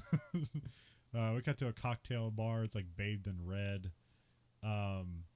Here Max is trying to, because Max has to deal with criminal elements all the time, and because now he's just smitten with her, he's like, well, and also he knows the justice system, so he knows both sides. So he's like, well, let's try to figure something out. Like, you're in a lot of trouble. It's like, I can help you out. Like, I don't want to do illegal activities, but I can help you do more appropriate illegal activities that benefit you. uh, so yeah, he's just kind of helping her figure out her options. Also, she wanted to be at this bar because she wanted to get like the jail. She spent a day in jail, so she didn't like how she thought she looked. Also, we have is this Johnny Cash? I think maybe this is the scene. Johnny Cash's Tennessee Stud starts playing at some point.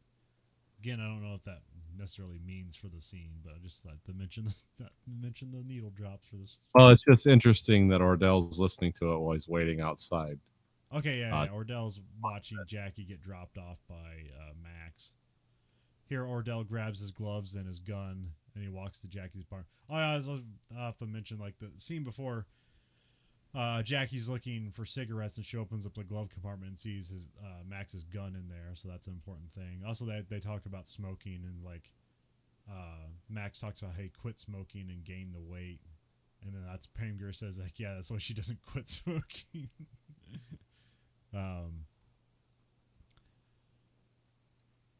Ordell grabs his gloves and a gun. He walks to Jackie's apartment. Jackie lets him in. He asks for a drink. He turns out the lights, which he does this numerous times, and it's creepy every time. Because like that, he just wants cover so he can kill. He wants to know what she said to the feds. Then we have a split screen of Max driving his car on the left-hand side, split with the scene where they're in the apartment. Max reaches for his gun, but it's gone. And this is where like Ordell says like it's like, well, Ordell something like, what's that? It's like what do you think it is? It's like, it seems like you have a gun pointed at my dick. And it's like, you better. And so this is where Jackie holds up Ordell with a gun before he murders her, because I think he has like his hands around her neck, so it's like, implying he's going to strangle her. Yeah. Jackie gets the gun from Ordell, and then here she like basically negotiates a deal with Ordell to like do time for money. So she wants him to put money away in an escrow account. So he agrees to that, but but there's still like, that's not the end of it. Like there's got to be more deals to be made, because even though if she get him to agree to that, she knows it's probably not going to happen. So she needs to figure out something more permanent later. Because there's all these things in the wind. It's like, okay, Ordell's a problem, the feds are a problem, everything's a problem, and we all have to deal with them in some sort of order, and they change constantly. Which is something Elmore Leonard's good at, is just having, everybody puts forth a plan, and every plan falls apart, and then like it somehow works out. So those movies are always fun. Yeah. Yeah, this is like a low-level heist film. Yeah. Well, it's just like in Ocean's 11, where it's like they even have like they have like imaginations of like, here's how the heist is going to happen. It's like, wow, that seems amazing, and then they don't just like, because they had a good plan, they just go and execute it, and then they win the day. It's like the plan has to fall apart, but they still have to win somehow, because that's how movies work. You can't just have a cool plan and execute it, because that'll come off as boring. I guess. I don't know. I would like an example to compare it to. I want to see a movie where they just have a plan, execute it, and that's the end of the movie. It's like, cool, it worked. It was all about like, will they get caught? And they didn't. Cut to next day. Max shows up looking for his gun. Max is angry about the situation, but really he just wants to spend more time with Jackie. There's sort of like a black coffee jokes, because she says like, oh, the milk went bad while I was in prison or in jail. And she's like, it's like, do you want it just black? He's like, black is fine. So I think there's a bunch of stuff like that. It's like, where it's basically, it's like double entendres. It's like, are you okay with dating a black woman? It's like, absolutely. Especially if they look like Pam Grier. Jackie puts on the Delphonics, which comes up like several times in this movie. This is a repeated one, so this is kind of like their song. Yeah. Also, there's some mention about like, this is like, I don't know. it's not anachronistic or anything like that, but it's just kind of a weird thing where it's like you haven't switched over to CDs, and then like nowadays it's like you haven't switched over to records. Yeah. Yeah, it was fun. It's like, yeah, no, I can't. I can't, I can't Already afford to switch invested in over. records, so Yeah. It's like you can't get the new stuff on records, and I'm like, well, yeah, now you can. It costs $50, but yeah, you can. um, Jackie's trying to sell out Ordell to the feds so that she can come out ahead. So they're still trying to work out like how this thing will work out. And here's also the thing where it shows like sort of the not necessarily duplicitous nature of it, but it's just kind of him like, yeah, this is how the world works. Because he's like, if you need that gun, you can have it. It's like it's not legal, but I can pretend I never gave it to you. And she's like, it's okay, I got a gun. He's like, you just got a gun? It's like, I acquired one. It's like, all right. But it's also just like him. It's like, like this, clearly this guy hasn't dated in a while and stuff like that. So he's just like trying to like, oh, what can I do to make you happy? And then he just says embarrassing things that don't make any sense. Yeah. Like, oh, would a gun make you happy? Cool. You can use mine. It's illegal, but But yeah, because it's like so straightforward with his character, it's like but it's also the thing like when he like gives her all the information of how she can contact him. That's just very funny and like weird. It's like, oh, he's so desperate, but he's so honest. But he's also not honest because he's in the real world working with criminals. We're not working with honest bucks here. We're working with dishonest bucks, which is very nebulous and anybody can acquire it. Yeah. Here's also where they talk about aging. Where like she asks him what he thinks about aging. Is like, oh, you don't look old. Like you're beautiful. And she's like, I didn't ask you that. And he's like, well, I felt kind of bad about like thinning hair, so I did something about it. And it's like, well, what do you think about that? He's like, I don't know. I just, I fixed it. And then I just kept getting old, I guess. I don't know. I don't think about it. Which I don't know what like that's necessarily saying. That's just like, men don't necessarily have to think about that stuff so often. But yeah, men are allowed to like age. Yeah. But yeah, here's where you basically get the thing that like, Jackie says she's 44 and she's like has to keep starting over. And it's like, I'm 44. I'm not starting over again. So this is like her last grasp at like, essentially, I need to get my retirement money now. Because even though she has, a retirement fund at her current job, it's not going to pay anything. And then she's still making $16,000 a year.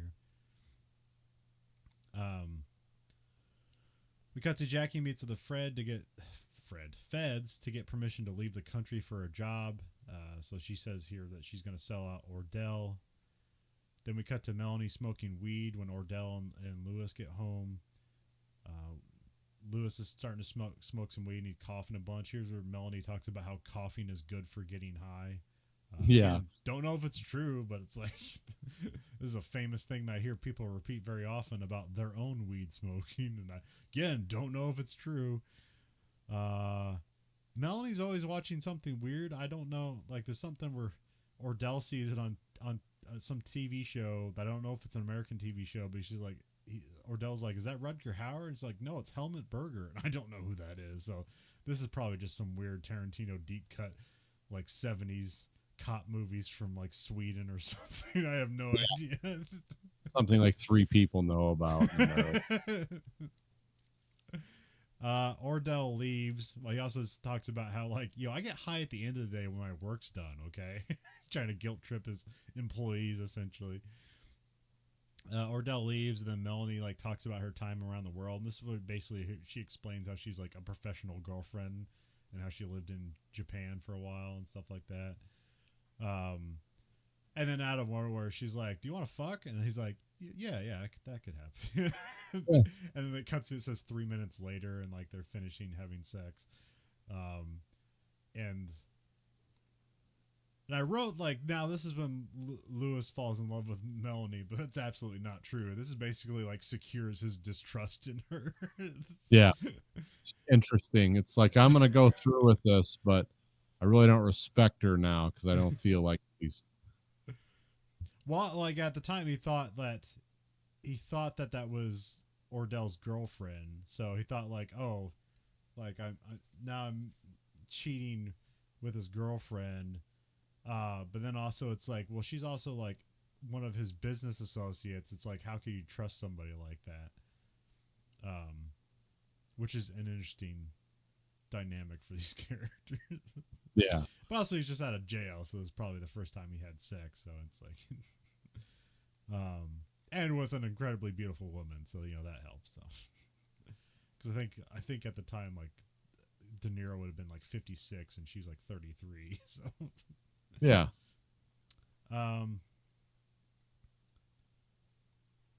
We cut to Max buys a Delphonics tape, which is also kind of weird because he's talking about switching over to CDs, and here he buys a tape, a cassette tape, which is now also outdated technology. Is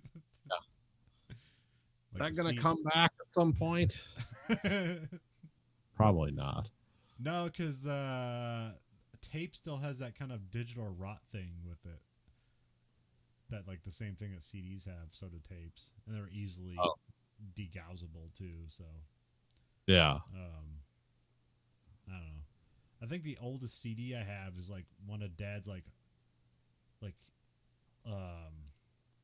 one of Dad's Genesis albums that he got from like Japan in like 1989, and it still works. So I don't know about the CD rot thing. I've always heard like, yeah, all the CDs are gonna die, but it's like, maybe it's come from Japan. It's extra better or something like that. But that thing is how old? That would be almost. That'd be like 30. Yeah, 34 years old.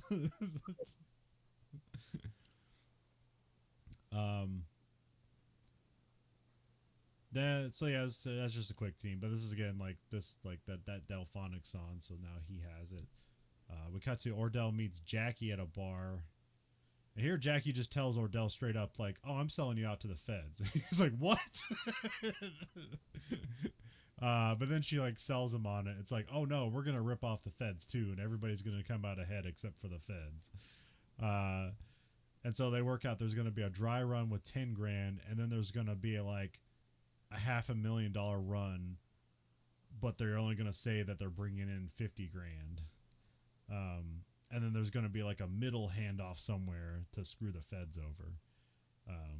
So that's sort of the plan they set out here, but the plan like changes slightly over time as we continue on. Then we cut to Melanie is hating on Ordell again and is planning to rip him off, but like doing it with Lewis, so that this now Lewis definitely distrusts her.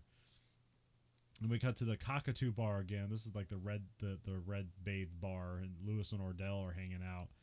And Lewis wasn't sure if Ordell would be mad that he had sex with Melanie, but but this is basically where like Ordell explains like, "Oh, I have girls all over the place. Like, she's my white surfer girl." He also explains that he like grabbed some lady off the bus from like Alabama and like put her in Compton and told her it was Hollywood or something like that. Which I believe this is the Sharonda character, who is a very sad character. But that's the first mention of her.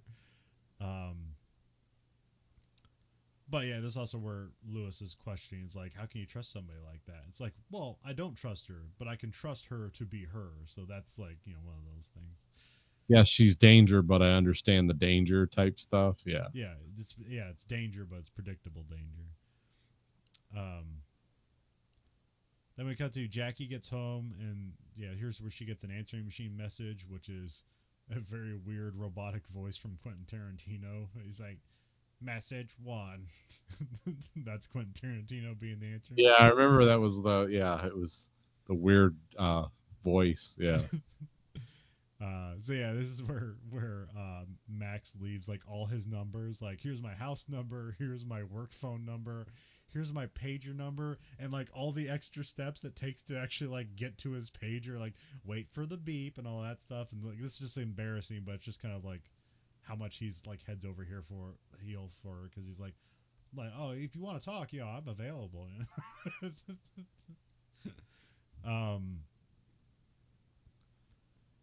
Then we cut to I didn't write down all the titles. Like there's a lot of locations that are mentioned and I don't know where they are. Here we cut to, I forget where it is, but it says it's the largest indoor mall in the world, which I thought that was the one in Minneapolis, but Yeah, I was gonna say I thought that was the one.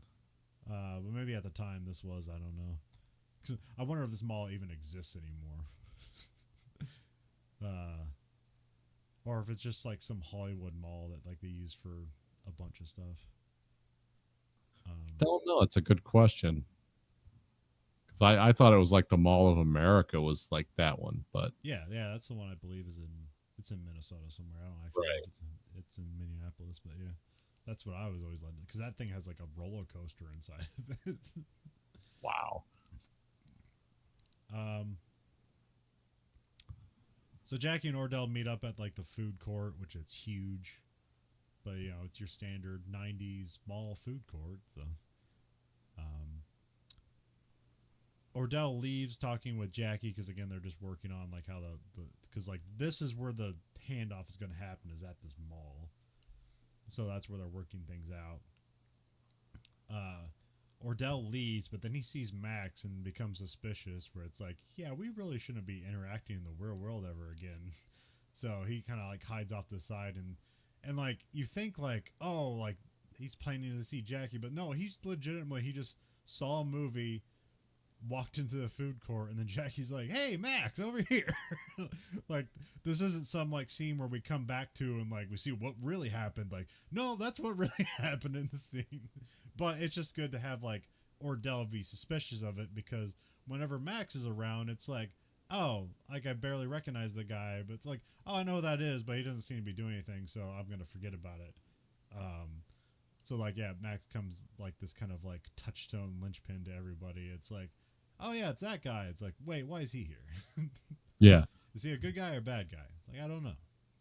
He's too straightforward for me to be suspicious of, but also he's in a suspicious business that deals with nothing but suspicious people. Yeah, there's no one's not lying to him. Max hangs out with Jackie for a bit. Here's where Max talks about giving up the bail bondsman business. And she's like, so when did you decide that? And he's like, oh, last Tuesday. He's like, you mean the night you met me? It's like, yeah, but here they kind of imply it's like, oh, he wants to leave the business and like run away with her. But no, he says like, no, he did another job that night where he's like hiding in some guy's house that was like smelled like cat piss. He's like waiting with like a gun and a taser to like taser somebody and handcuff him and hand over to the cops. So he just decided, and they never showed up. So he's just sitting in this piss-smelling house and decided, like, you know what? I don't want to do this for the rest of my life. Yeah. But you're deciding this in your 50s. Yeah. But you've already had to change your career once, so. Yeah. But also, like, this is where she's like, if you had a chance to steal $500,000 of money that nobody will miss, like, would you do it? And he doesn't answer the question. He just kind of avoids it. He's like, somebody always misses that kind of money. Yeah, exactly. So yeah. Like, there's no way out of this clean. Then we cut to money exchange trial run. Here she meets with the feds. Like, I think this is the parking garage again, where like, it's a different parking garage, but it has the same vibe to it. It's like, oh, is it the same parking garage? Yeah, I don't know if this is like the airport's parking garage or if it's the mall's parking garage. Yeah. Then we cut to the mall, and like she does the handoff to Sharonda. The best way I can say is Sharonda seems to be simple. There seems to be a lot wrong with Sharonda. Like, I mean, she looks normal, but she has like kind of like weird like hand gestures and stuff that seems like she's not mentally all the way there. Like even Jackie has to tell her like, you can eat, and she's like, oh, okay. Yeah. She says very little, and it's like, oh, Ordell is like, oh, this is Sharonda. This Ordell is absolutely taking advantage of her. Although later on, it's more explained because it just seems like she's a drugged out mess, but mess in a different way. Like where Melanie's doing weed, I don't know. Sharonda's doing some other drug. Crack, but they don't Yeah. show it. Yeah. So Max is kind of like off in the distance, and he's watching everybody. He's watching the handoff. He's watching the feds watch the handoff, and he's just trying to see if there's any extra trick here. So I think this is just $10,000 that they're handing off. And then we cut back real quick to where we kind of cut back to the scene again after the feds leave to watch like Sharonda take away the bag. And here we see actually Simone was there, and there's like a second handoff that we don't see, and then she actually comes away with the $10,000. This is what Max witnesses and tells Jackie. Max follows Simone and gets her license plate, which now I'm trying to think of something because we know like Simone just leaves with the money. But we don't really know why. We don't know if that's just Simone taking $10,000. It's like, well, this is the best shot I have at life to do what I want. I'm going to take this $10,000. That seems like a small amount of money to risk your life on, but it's like, well, these are a bunch of criminals in Southern California too. So, but I'm also wondering, like, did Max talk to her? Like, did he convince her to do that, or was that something just Simone did on her own? I don't know. Yeah, because I know he says when he sees her walking out with the money, he's like, "This might work," but it's never like, "What might work?" Yeah, you don't get any. So I always wondered myself, like, well, what does that really mean? Thinking like, oh yeah, I'm gonna help Jackie plot something. This might work, or So it's never really. You kind of got to do your own work, I think. Yeah. Then we cut to Jackie meets Lewis and Melanie for a bit. She comes to... It's actually Melanie's place that they're usually at, but Ordell's doing business there. Then, like, Jackie and Ordell go out to the balcony where she yells at Ordell for having a second handoff person. So then they work on the next handoff to, like, how they're going to rip off the feds. Because now, like, Simone's run off, so now they have to use Melanie and Lewis, which they... they trust even less. Yeah, reluctantly, by the way. Kind of with eyes rolling like, well, we got to use them now. We cut to Jackie's having dinner with Roy, which is weird. It's like they discuss the case. She tells him about Lewis and Melanie. Then we kind of intercut with like there's like a night with Jackie and Max where like she's in like coveralls or something, and then like they're like just drinking on the couch talking, and this is kind of like intercut between things. There's a call with Ordell where this is where he mentioned that Simone split with the money. We cut to Jackie is on the plane hiding the $500,000 underneath the $50,000 because that's all the feds know. The feds just think there's $50,000 in this shipment. Yeah. So that's on top, and then underneath that is the actual like $500,000. So they're only going to look at the top and it's like, yep, that's $50,000, and that's all they're going to think. Right. Which is what happens. So yeah, because we cut to Ray and he's like looking at the $50,000 in the envelope and he's marking like the second zero with a green felt tip marker and like saying it all into his wire. And here's where Jackie asks if he's ever been tempted to steal. Which I assume he's recording this. This is why he like, says the answer. It's like, oh yeah, you think, oh yeah, I could just steal this and no one would be the wiser. Nobody would miss this money. And this is like, well, that's not a view shared by the ATF. Because I presume it's being recorded. It's like, why would you ever admit to that, especially if it's being recorded? Right. We cut to the bondsman. Here we have Winston at the office, who's played by what's his name? Tiny Lister. Yep. As far as I know, from Scott Ackerman is a huge asshole, but plays a lot of things. This guy from something. He's great for what he does. He's just a large, scary guy. And in one of my favorite moments in cinema history, and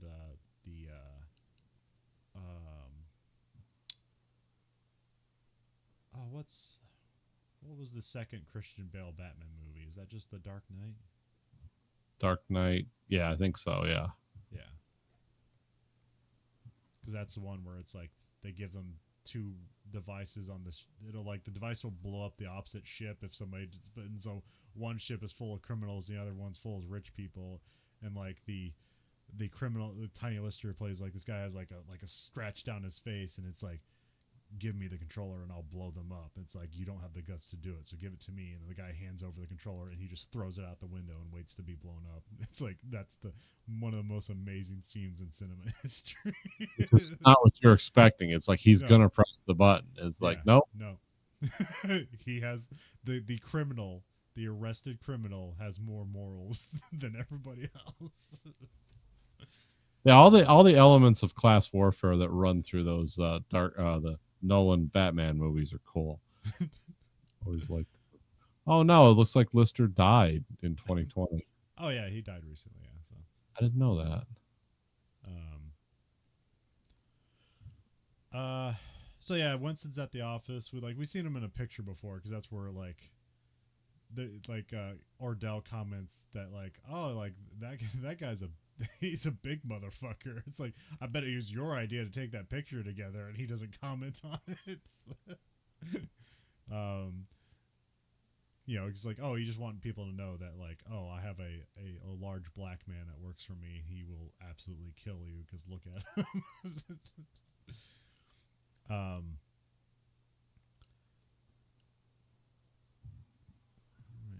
Anyway, so yeah, Max and Winston talk. He's like, yeah, I'm gonna go to the mall. He's like, what are you gonna do? I was like, I'm just gonna go see a movie. He's like, oh, okay. Then we cut to Lewis is waiting on Melanie to go get for the money exchange. Here he gets yelled at by Ordell on the phone. It's like, hey, we gotta get this is $500,000. Like, let's not wait around. let's like get hop to it. Then we have like it's a song Street Life is playing, and there's kind of like a montage of different parts of the handoff. Jackie buys a suit and kind of like stares into her soul for like a moment. She looks into a mirror and she's like, what am I doing? Yeah. Yeah. Or like, she's psyching herself up. I don't know which. No, it's like 5 seconds, but it's like great. It's like, wait, what's happening here? Because it's almost like her soul leaves her body.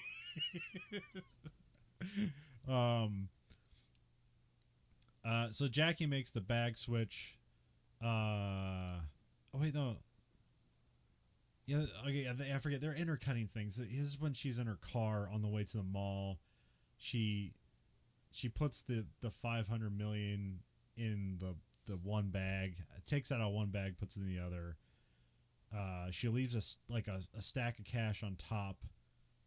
So this is like the fake bag they're going to hand to Melanie. So she puts money on top and says like, here's a cherry on top. So she won't think to actually look for the rest of the money. It's like, yeah, the money's there. So good reasoning.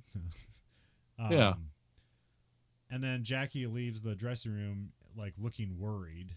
And so she pays for the suit she has on and like hurries out. And then she's yelling for Ray, who comes out. And then Jackie says like, Melanie came in and ran off with the money. Because this whole buying suit thing, that was a part of the grift on their part that the feds don't know about. So this is supposed to be a thing where it's like, oh, this part of the mall isn't being watched, and she's there early for the handoff. Then we kind of cut back in time, and then we see Lewis's and Melanie's version of this whole scene. They're running late for the handoff. Lewis notices Max there, who Max just kind of like waves at him, like he makes himself more conspicuous. Like, hey, I saw you at my office the other day. Anyways, I'm in the women's clothing section of the store. Jackie comes out of Melanie. Yeah, so Melanie gets the bag. They're heading back to the car. Melanie is constantly chastising him because he doesn't know where the car is. And then here, like, Lewis warns Melanie to like not say another word, and she says, "Okay, Lewis," and then he just shoots her and leaves. While Midnight Confessions plays. I don't know what that means. It's just another neat song. Then we cut back in time again, but here we get Max's side of everything. So this is kind of like the section where it's like more Tarantinoized, I guess, because we're telling things slightly out of order. But we're just rewinding and getting different people's perspectives. So here Max grabs the money and leaves, and this is the bag with the actual money in it. Jackie leaves and she says something to the teller. It's like, oh, somebody left a bag of beach towels. So then when Jackie leaves, he just goes up to the teller. Is like, hey, my wife left a bag of beach towels. Think she left a bag of beach towels. Like, oh yeah, it's the last stall line. Go grab it. So he grabs the money and leaves. And he kind of, he pulls the towel out. He sees the money. He kind of looks at it, sees if it's like marked or something. And he's like, I guess I'm really doing this. Yeah.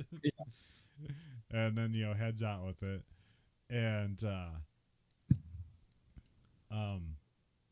here we get, it's called Aragon by Ron Ayers Plays, and this is from the movie Coffee. So this is your throwback to another Pam Grier movie that kind of like kicked off her career. Which I don't know how to describe it, but if you heard it, it's like, oh, okay, yeah. Yeah, you know it when you hear it. Because it's played constantly throughout this movie as well. It's another refrain. I think that's how you use that correctly. Yeah. Lewis picks up Ordell and tells him he shot Melanie. And he's like, why? He's like, you just can't argue with her. There's also where they find out that the bag is not full of $500,000. It's just the $10,000 on top and then a bunch of books. They pull over, and here's where Ordell just kind of like thinks for a moment, takes a breath, and he's like, oh, Jackie Brown screwed me over. Like, that's what this has to be. And Lewis tells like Ordell that he remembered seeing Max Cherry there, which that just sends off alarms to Ordell, which he says like why would you not think something was weird? Like, he's a bail bondsman. He says they're like, what does he say? They're like crookeder than like a barrel full of snakes or something like that. Yeah, something. Yeah, I remember something like that. Which I don't know what to think of bail bondsmen. They just kind of seem to be like a predatory necessity. So yeah. It's like, Well, also I remember like we're in a time where like a lot of places are like bond free now. Oh yeah. Yeah, they've eliminated that whole thing. Huh. So you just get out of jail and wait for your trial without having to bond out, or they put a tether on you so you don't leave town or whatever. But then again, I've heard that's like really mixed bag results, because it's like, yeah, some people never come back. Again, it's a world I don't experience, so I have no idea how it works. Yeah, I can't tell you the last time I was arrested. I mean, never in Michigan, so. Never been bailed out. Never been in jail. Never. Well, I've been to court, but never for anything I did. Yeah.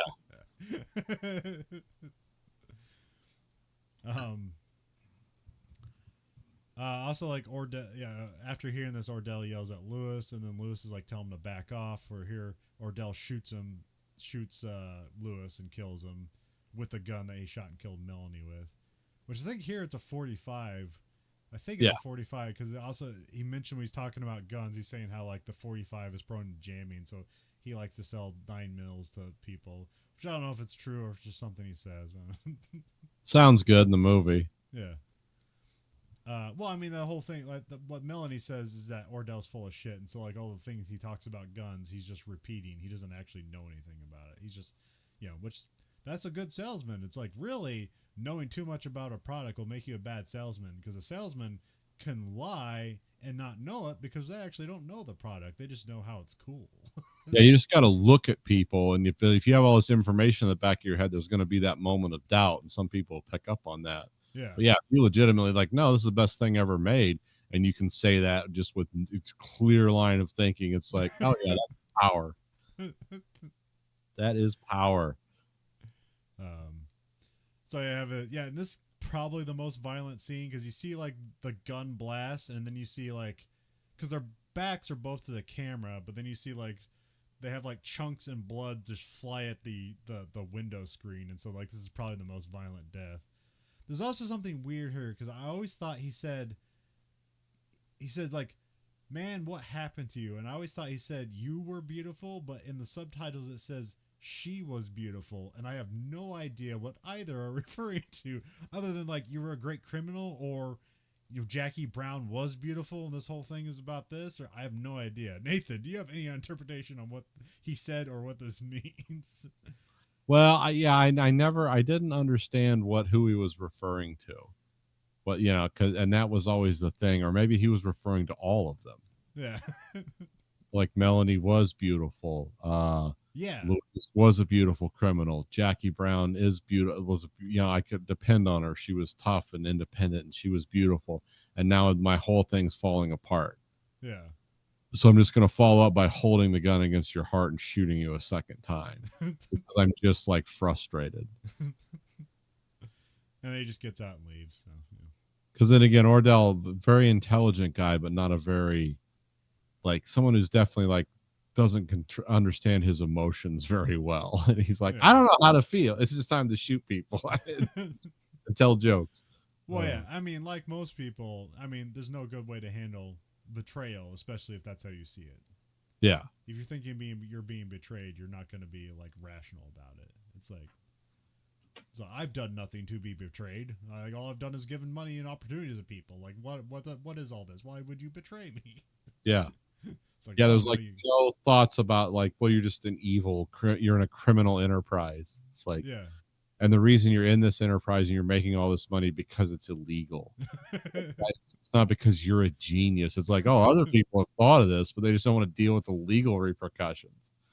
It's like, yeah, because I wouldn't have the job I did if I could sell drugs out of my house, the house, but eventually I'd go to prison. So it's like not worth doing. So I go do the slow way home, which is like work getting paid every hour instead of making $10,000 a day for a month. And like, I'm a genius. And then you're like, oh, this sucks. So yeah. Yeah, I always like that. There's that one Key and Peele skit that's really funny where they're talking about like robbing a bank. It's like all right, I got this plan. We're gonna go in. We're gonna apply for an application, and like we're gonna start at the ground level. Then we're gonna work our way up, and then 20 years later we walk out with a retirement in like 500, 200 grand or something like that. Like he's like, motherfucker, that's a job. Yeah.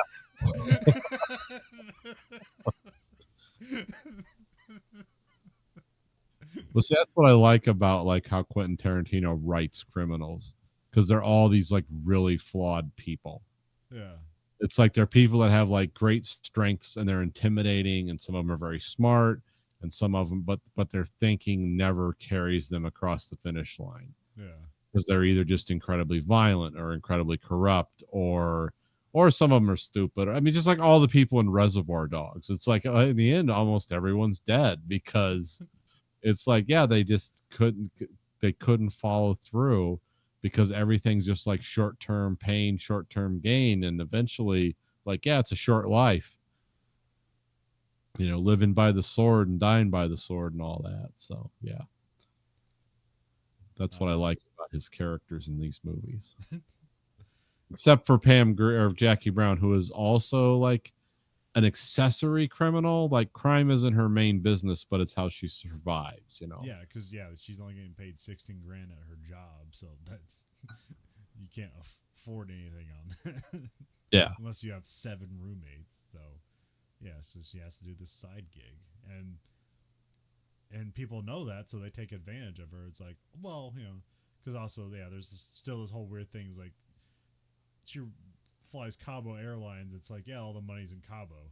It's like, we don't know why, but we just know it's stuck there, and we have to bring it through customs this way. Well, I got to understand, too, Mexican and American mentality is the zone of ultimate corruption. Because I guess we're assuming in Mexico, you just show up with a suitcase full of money, and it's like a Swiss bank account. Like, no questions asked. What's your money in here? It's like, yeah, like they're not going to steal that shit as soon as you leave the bank. Like, wow, we don't have your money. Prove it. It's like, I don't understand how that works. But it's because, like I said, Mexico is like the dark id of the American psyche where anything goes. Because, you hear stories about like, oh, you can do anything down there, and body parts are all over the place, and they have like Tijuana donkey shows where women have sex with donkeys for money. You don't know if any of that's true, but it's like in kind of our mind, it's like, oh, Mexico's like the Wild West to us. It's just a free fire zone. Anything Yeah. goes. Like, you don't know if that's true. Certainly seems that way sometimes, but I've never actually having been there. It's like vacation here. You can do illegal stuff, and illegal things can happen to you. It's freedom, baby. Yeah. Yeah, it's like a dagger with like the handles in the middle and a knife. One blade is pointing at you and one blade's pointing out. It's like, it's not looking good. So that's where America's like, we like our crime, but we want a sword with a hilt and a definite end that doesn't come back to us. And if you have lots of money, America works for you. It's why it's not a free fire zone of just wanton murder and crime.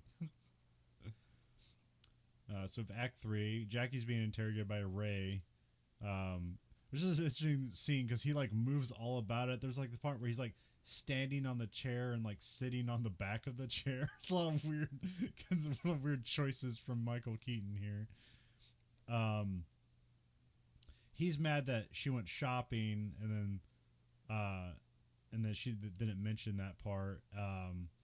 And also like there's a dead body in the parking lot, which presumably he's kind of like has to explain somehow.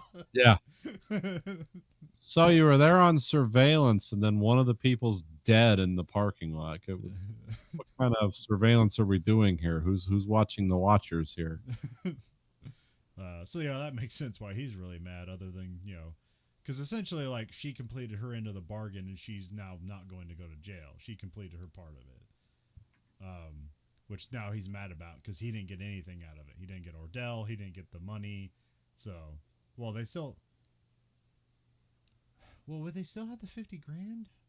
Yeah, they got because they don't even know about the $500,000. So yeah, they're just mad that they lost 50 grand. So that's somewhere in the wind.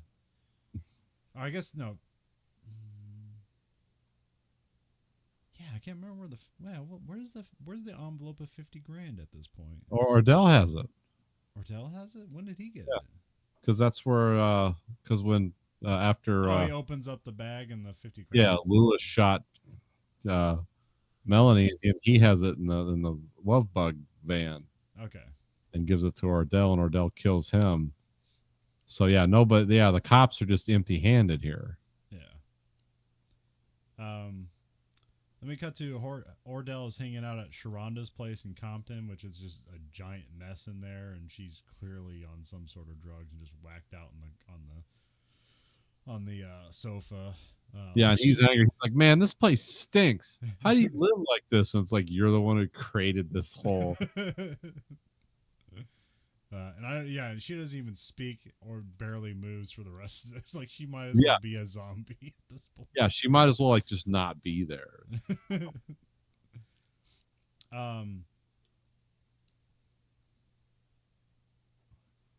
So I think Ordell's making phone calls, so he gets Mac's numbers from Winston. So then he calls Max and says, and here Max says like, "Oh yeah, I got your money." Which, of course, you're supposed to think, like, oh, I got the $500,000. But he's like, no, the bond was completed. I have your $10,000. Yeah. Which that's all he says. Sign something. Yeah.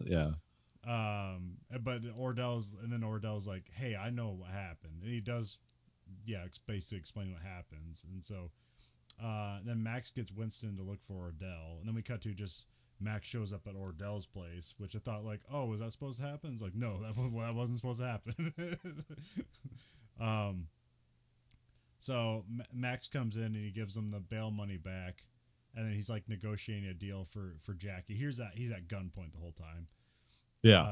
Ordell's threatening. He's like, no, I want my money back. And she has to say, yep, your money's waiting at my office with Jackie, who's there. She's at the bonds office. So, he cuts, and then also Ordell calls the bonds office and like, she better pick up. If she doesn't, you're dead. I'm going to shoot you. She picks up, and then like now I forget what they say, but we cut to them pulling up at the office. Ordell threatens Max. Is like, hey, if anything gets fishy here, I'm just putting a bullet in you. He's like, okay, no, this is exactly, everything's on the up and up for you. So they go in, but then you see Ray pops out And then it's like, oh, what's going on here? This doesn't seem to be part of it. I thought Ray was out of this now. And then it's all under darkness, and Jackie yell, "He's got a gun!" And then Ray shoots Ordell dead. Yeah.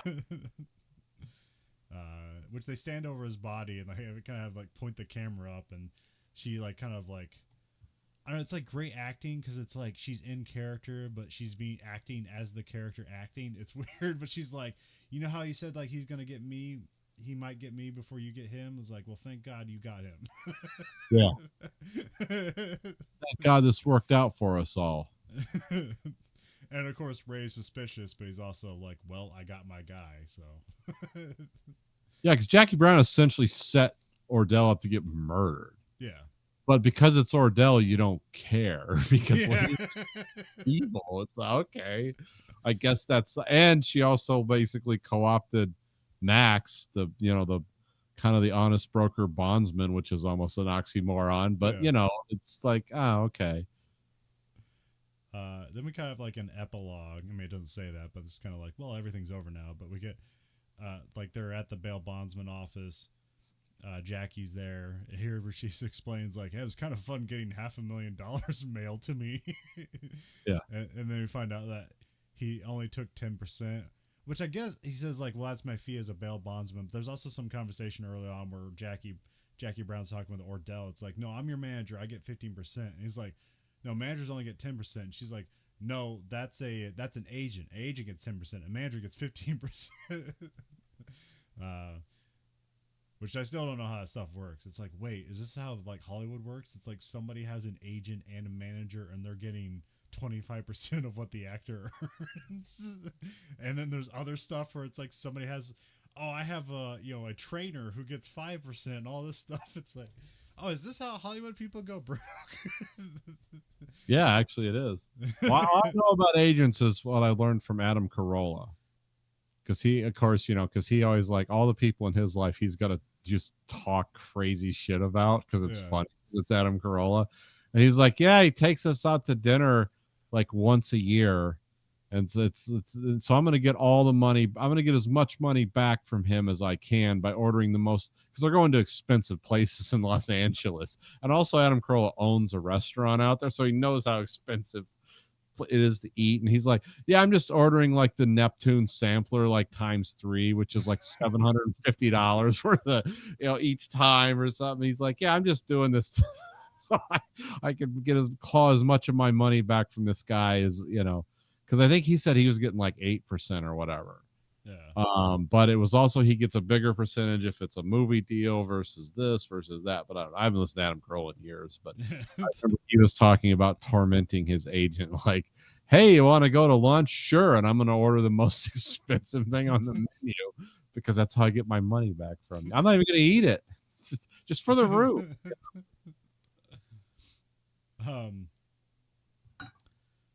But yeah, she's wonders like, why'd you take so little? And it's like, that's it. That's my fee. So and she's kind of like, you're too honest. It's like, well, no, the fact that I took any means I'm dishonest. Yeah, I'm taking money from a dead man that he got through illicit means. But I actually see this as kind of like a return to form for Max. Because here's the arc, because he was my favorite character in the movies, the Robert Forrest. So I always wish I could be that rational and logical with people. And it's like, and then be like, yes, of course, now we're going to commit murder, but we're not going to have feelings about it because we're going to do it through another agency. It's like, we're not going to commit the murder. Someone is. But it's like, I see this as like, oh, he took 10% because this is like the last thing he wants to have to do with Jackie, because he thought he wanted to retire and run away with her. But now he realizes, oh, she's kind of scary. And also it's like, I'm going to end up just like Ordell someday if I deal with her, because this is like, she pulled off this master stroke of she screwed with the local police, the feds, a criminal, me. And it's like, I think like, Jackie is like drugs. It's like, oh, I'd love to do it, but I'm going to regret it. So that's, I always see as like his character. That's why it ended the way it did. Yeah. And it also ended the way like adult stories end, where it's like, okay, this was fun, but I'm old enough to be conservative, but I also have that urge of like, I know there's not much time left, Yeah. But I think me being conservative and being comfortable matters more to me in the end of my life than running away with you and possibly, definitely, ending up getting killed somehow in one of your schemes. Oh. I mean, I don't know how many more schemes Jackie has in her, but yeah, it's certainly like the dangers there. I mean, once you Because if yeah, you yeah, do because it like you once said, and it like works, you're going to revisit it. somebody's gonna miss a $500,000, and he just Yeah, doesn't want to be there for it. And the risk he's willing to take is like, well, he's got 10 grand of that, which yeah, is less of a concern, but it's still a little bit. yeah. I mean, most anyone could come up with 10 grand on short notice. It's like not very many people come up with 500,000. I mean, because there's also a mention where she's like, like she's like, "Hey, Max, I never lied to you." And he's like, "I know," but he still feels like she used him. So, Yeah, you didn't um, lie to me, but you didn't tell me the whole truth either. um, but I don't know if that's like thing is like, well, I know you're sort of honest, so I'm not going to tell you the truth, so you don't have to lie. Because you're not a good liar, you're good at being straightforward and honest. Yeah, um, she says she's going on vacation to Spain and invites Max, but he like declines, and she's like, "Are you scared of me?" And he's just like, "Yeah, a little bit." yeah, Here they share a kiss, where here she kind of like initiates it first, and then she backs away and says like she'll send a postcard, and he's like, "Really?" And like because he's kind of doubtful, and then he kisses her, and then Max reluctantly takes a phone call, and he's saying like, "Yeah, I want to get out of the business, like I don't want to do this for the rest of the life," and he answers the phone, and then like Jackie kind of starts to leave. Here he just like handles the business automatically. He's like, yeah. he's like, is your son in school and stuff like that? And all he's concerned about is Jackie's leaving. Also, Jackie took Ordell's car. Yeah, his little Mercedes convertible. Yeah, Which she's like, you think that's a bit wrong? He's like, what, you never borrowed a friend's car? And he's like, well, not after they died. yeah. I thought her follow up line was going to be "That's the best time," but it didn't happen. It's like, no, that would have like okay. um, yeah, because so his mind's all wrapped up in Jackie leaving, but he's so good at his job that he can do it with like 10% of his mind or his focus. um, and then like he like excuses himself from the call like as Jackie drives off, and then he just kind of walks away out of focus and like just tries to think it through. It's like, man, it's like I don't want to do my job anymore. I really want to run away with Jackie, but I can't do that either. So he just takes some time to himself. um, then we cut to Jackie. It's like just a close up of her in the car, and she's getting emotional while listening to Across 110th Street, which is what the movie started with. She doesn't say anything. She just goes through a range of emotions because she's also doubtful of like, should I just run away to Spain, or should I just like go back and be with Max, or however that's gonna work. But it's ambiguous and left up to you, and that's the end of the movie. And that's why this is one of my favorite Quentin Tarantino movies. Yeah. Even though I'm not like I know like I wasn't like super engaged every 10 seconds in the whole podcast, but it's like that's a hard thing about movies this good. It's like there's not much. I don't know what to say. Talk about what I like, but the story and everything is just so cool, and it's like it just carries you along with it, and there's characters you really like, so it's like it's tough because there's like there's a few things I could have hoped for, or like I would have been different if the character did it, but they were really minor things. It was like, nah, this is basically perfect Yeah. for a story about kind of an unconventional story about, again, you're old enough to know better.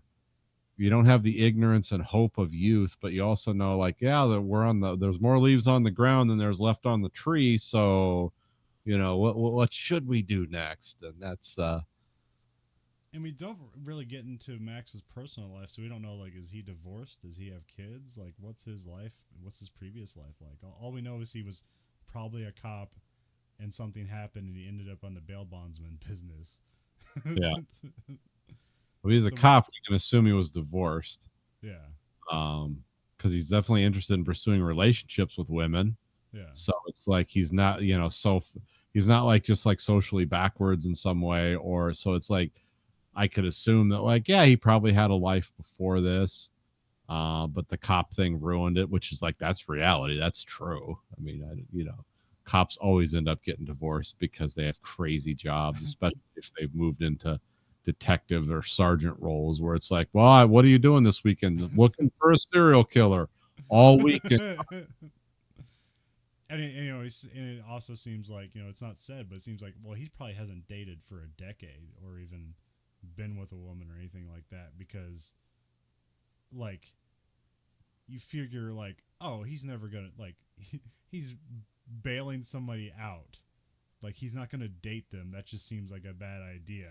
But because it's like a woman around his age, even though he's like 8 years older than her, but it's still like at that age, that's pretty close. Yeah. Like, and he's just very smitten with her. It's like, okay, this is somebody around my age. She's also in a bad place, but she's so beautiful. Like, I'm kind of stuck in my place. Is like, I'm just gonna take a shot. Like, why not? Yeah. And then a whole criminal enterprise happens. Yeah, that's why because he's still just as smitten, but just it's his internal caution is like no, because there was probably some rule before like never get involved with a client. They're just going to use you. Yeah. But yeah, she was just too beautiful and too smart, and he's like, no, this is the one. I know this is a mistake, but I'm going to do it anyway. And then when the guy gets blown away in front of him, he's like, whoa. Maybe as back to rule number one: don't get involved with the clients. And I don't know if there's a race thing too. I don't know if like, it's like, has he ever dated outside his own race before or anything like that? I don't know if any of that's here, but you can, make that a thing if you want. Probably not Los Angeles in the late 90s. I wouldn't think that. And that's not a thing hardly anywhere anymore. That's not a thing around where I live. So it's like, I can't imagine unless it's some personal thing. But I didn't see that. Yeah, I don't think it's like, but I just like, I don't know if you could make a thing out of it. It's like, oh, he's never fallen for a black woman before. So yeah, this is all new to him. Yeah, again, no idea. I mean, the star of this movie now looks like the vice president of our country. So I don't know if you, Pam Grier. Oh, yeah. Kamala Harris kind of, I don't know if it's like look alike or they dress alike. Well, well, Pam Grier looks amazing in a suit. So yeah. Yeah, those suit pants things really work for her. I was thinking immediately, it's like I was like the vice president of our country now. Looks like Pam Grier in my mind now. Thanks, Quentin Tarantino. But yeah, Jackie Brown, good movie. Watch it. We almost didn't do it because for some reason it just disappeared from streaming services for about 3 months. And there's no way to get it on DVD. And now you can buy it on DVD and it's streaming on Amazon. Very weird. Because only 2 weeks ago, the only way to watch it was on Apple. And then last week it showed up on Amazon. Which almost never happens with this podcast. It's always the opposite, where like it just disappears forever. I think we're going to see a lot of the streaming services carrying a lot of old stock for a while. Yeah. Feelings that a lot of old stuff's going to come. What's old is going to be new again. Just when like all these streaming services are now just like axing shows from existence as tax write-offs, they might have to like take that back. Yep. I think I was saving this for Greed Factory, but I might as well say this here. Do you know have you ever heard of the animated series Final Space? Where have I heard of that? Yes, I have. I might have talked about it. I'm not sure.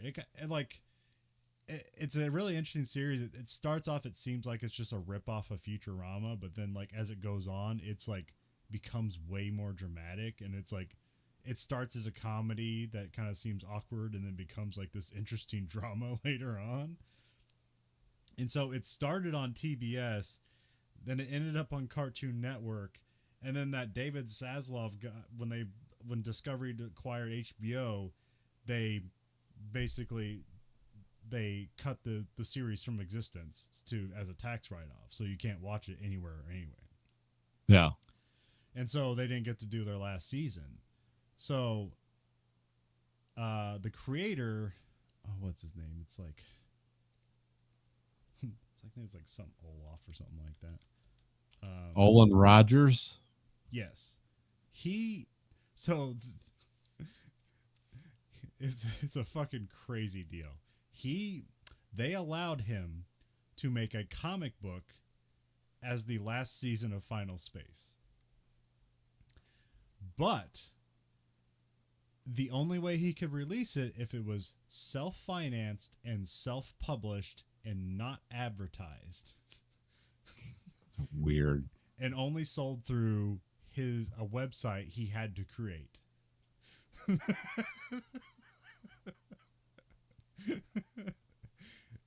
And he took it. And so, yeah, I got a pre-order for it. It was $150 for the book. I was like, fuck it, man. This is a moment in history. Gotta get this thing. And he actually said he got too many pre-orders. And this is actually, because now he's like, I don't know, it was like something like 17,000 pre-orders. It's basically, it's like, that's like $3 million. I forgot I did this thing. But the amount of money it takes to publish a book by yourself, to like hire printers and stuff, like he'll basically make no money off of it, and the more people buy it, the more money, the least money he'll make. But you know, he's seeing if he can work around it and stuff like that, the constraints at all, and get like some indie publisher to publish it, but or not publish it, get an indie publisher to print it, and then he still only sold through his website that he created. But yeah, it is such a bizarre thing. But that was the only way he was able to do another Final Space thing. But yeah, that's Hollywood, baby. Modern Hollywood.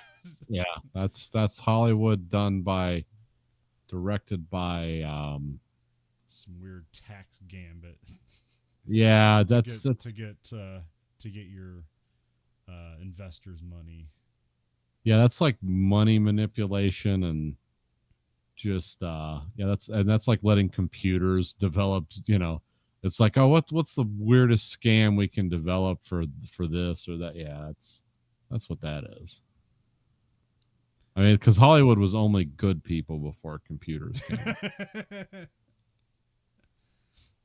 But yeah, if you're wondering why writers and actors are on strike currently, that's some of it. Yeah. I mean, the only thing they say in the media is like they're replacing us with AI, but it's a lot more than that. No, it has a lot more to do with streaming services and production cycles and streaming services and residuals and how you can and can't pay people. And it's like, yeah, that's actually what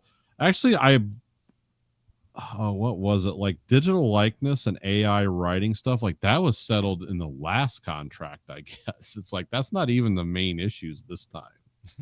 It's just that's what grabs headlines. So yeah, because the one that's in the headlines basically is like the production companies want to be able to pay somebody $200 a day to scan their likeness and then use their likeness in perpetuity forever for just that one day $200 fee. Yeah. Which is an amazing betrayal of humanity. Yeah. Like, I know how that makes some sense in some way, where it's like, hey, what is Getty Images? They take a picture of something, they get to sell it forever. Like, yeah, we want to do that. Oh, there was some guys on a podcast talking about what if they could bring like your favorite actors back to life as a computer simulation. Yeah. And you could just interact with them. And they were talking about torturing John Candy for eternity in a computer sim, because it was actually him. Like they just recreated his personality from his different acting performances and things. But you could just you could take a flamethrower to him, do whatever, and just reset the simulation. But it would be extra cool if you had him remember all his deaths. So it was basically, and the guys were doing like John Candy imitations and voices, but it's like, oh, that's funny, but also like nightmare fuel at the same time too. It's, yeah. So yeah, that's about as bad as you can get. This is why I think this is why Quentin Tarantino doesn't live in the United States anymore. Isn't that because he hates Hollywood? Well, everybody hates Hollywood, but I didn't realize that because last time I knew he owns a theater in Hollywood. Oh, yeah. He moved to. He lives in Tel Aviv with his wife. He married someone from Israel. Oh, okay.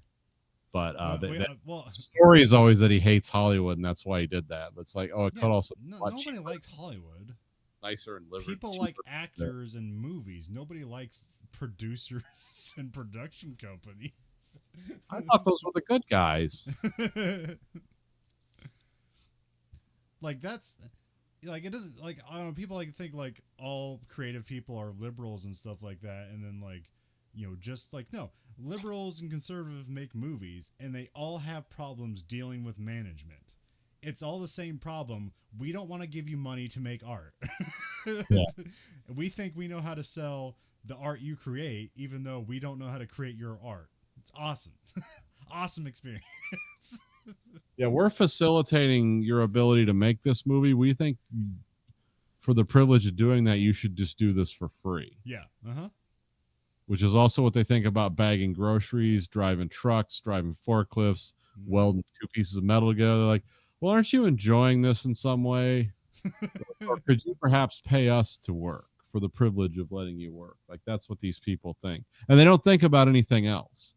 No. And a lot of them have all this money, and by the way, their lives suck too, because all they're worried about is acquiring more money. It's like, yeah, it's a snake eating its own tail. Yeah, it's almost like they don't think their money is real. Yeah. Wonder why they'd think that. And it's all built on lies and and deceit.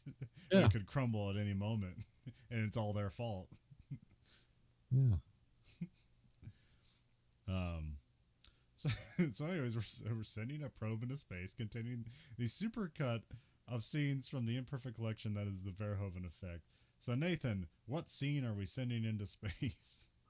If you want to actually encapsulate how this movie works out the best, the conversation between Ordell and Max Cherry before they go into the bond office, when he's laying out everything that's going to happen, if this is going on, if that's going on, which basically means Max is going to be murdered if anything happens that Ordell doesn't like. Yeah. Perfectly encapsulates everything about this movie because you know what's going on, you know what's going to happen, but you're still afraid to see it happen. Because they're going to talk about it, they're going to describe what they're doing, you're going to know what they're doing, but you're still going to be fascinated to watch how it all hangs together. So that would be my scene.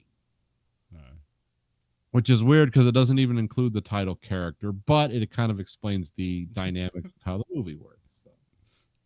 So if it was me, I'd probably just send the opening credits because it's open-ended and you can read what you want into it. Yeah. And Jackie Brown's just a beautiful woman.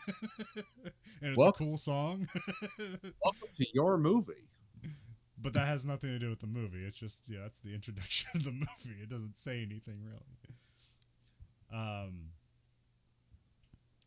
Well, if you like what you heard, and how couldn't you can find us at verhoeveneffect.com.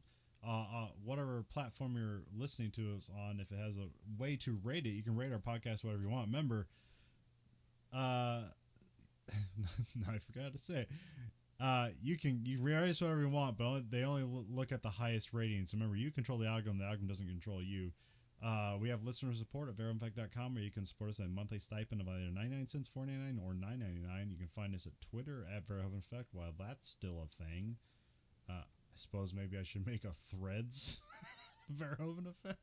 You can find us at Facebook at Verhoeven Effect. You can find us on YouTube and watch both this and that show live and unedited at American Greed Factory on YouTube. And you can get t-shirts at belowthecollar.com/Greed Factory. So for the Verhoeven Effect podcast, I'm Colin. And I'm Nathan. Goodbye, America.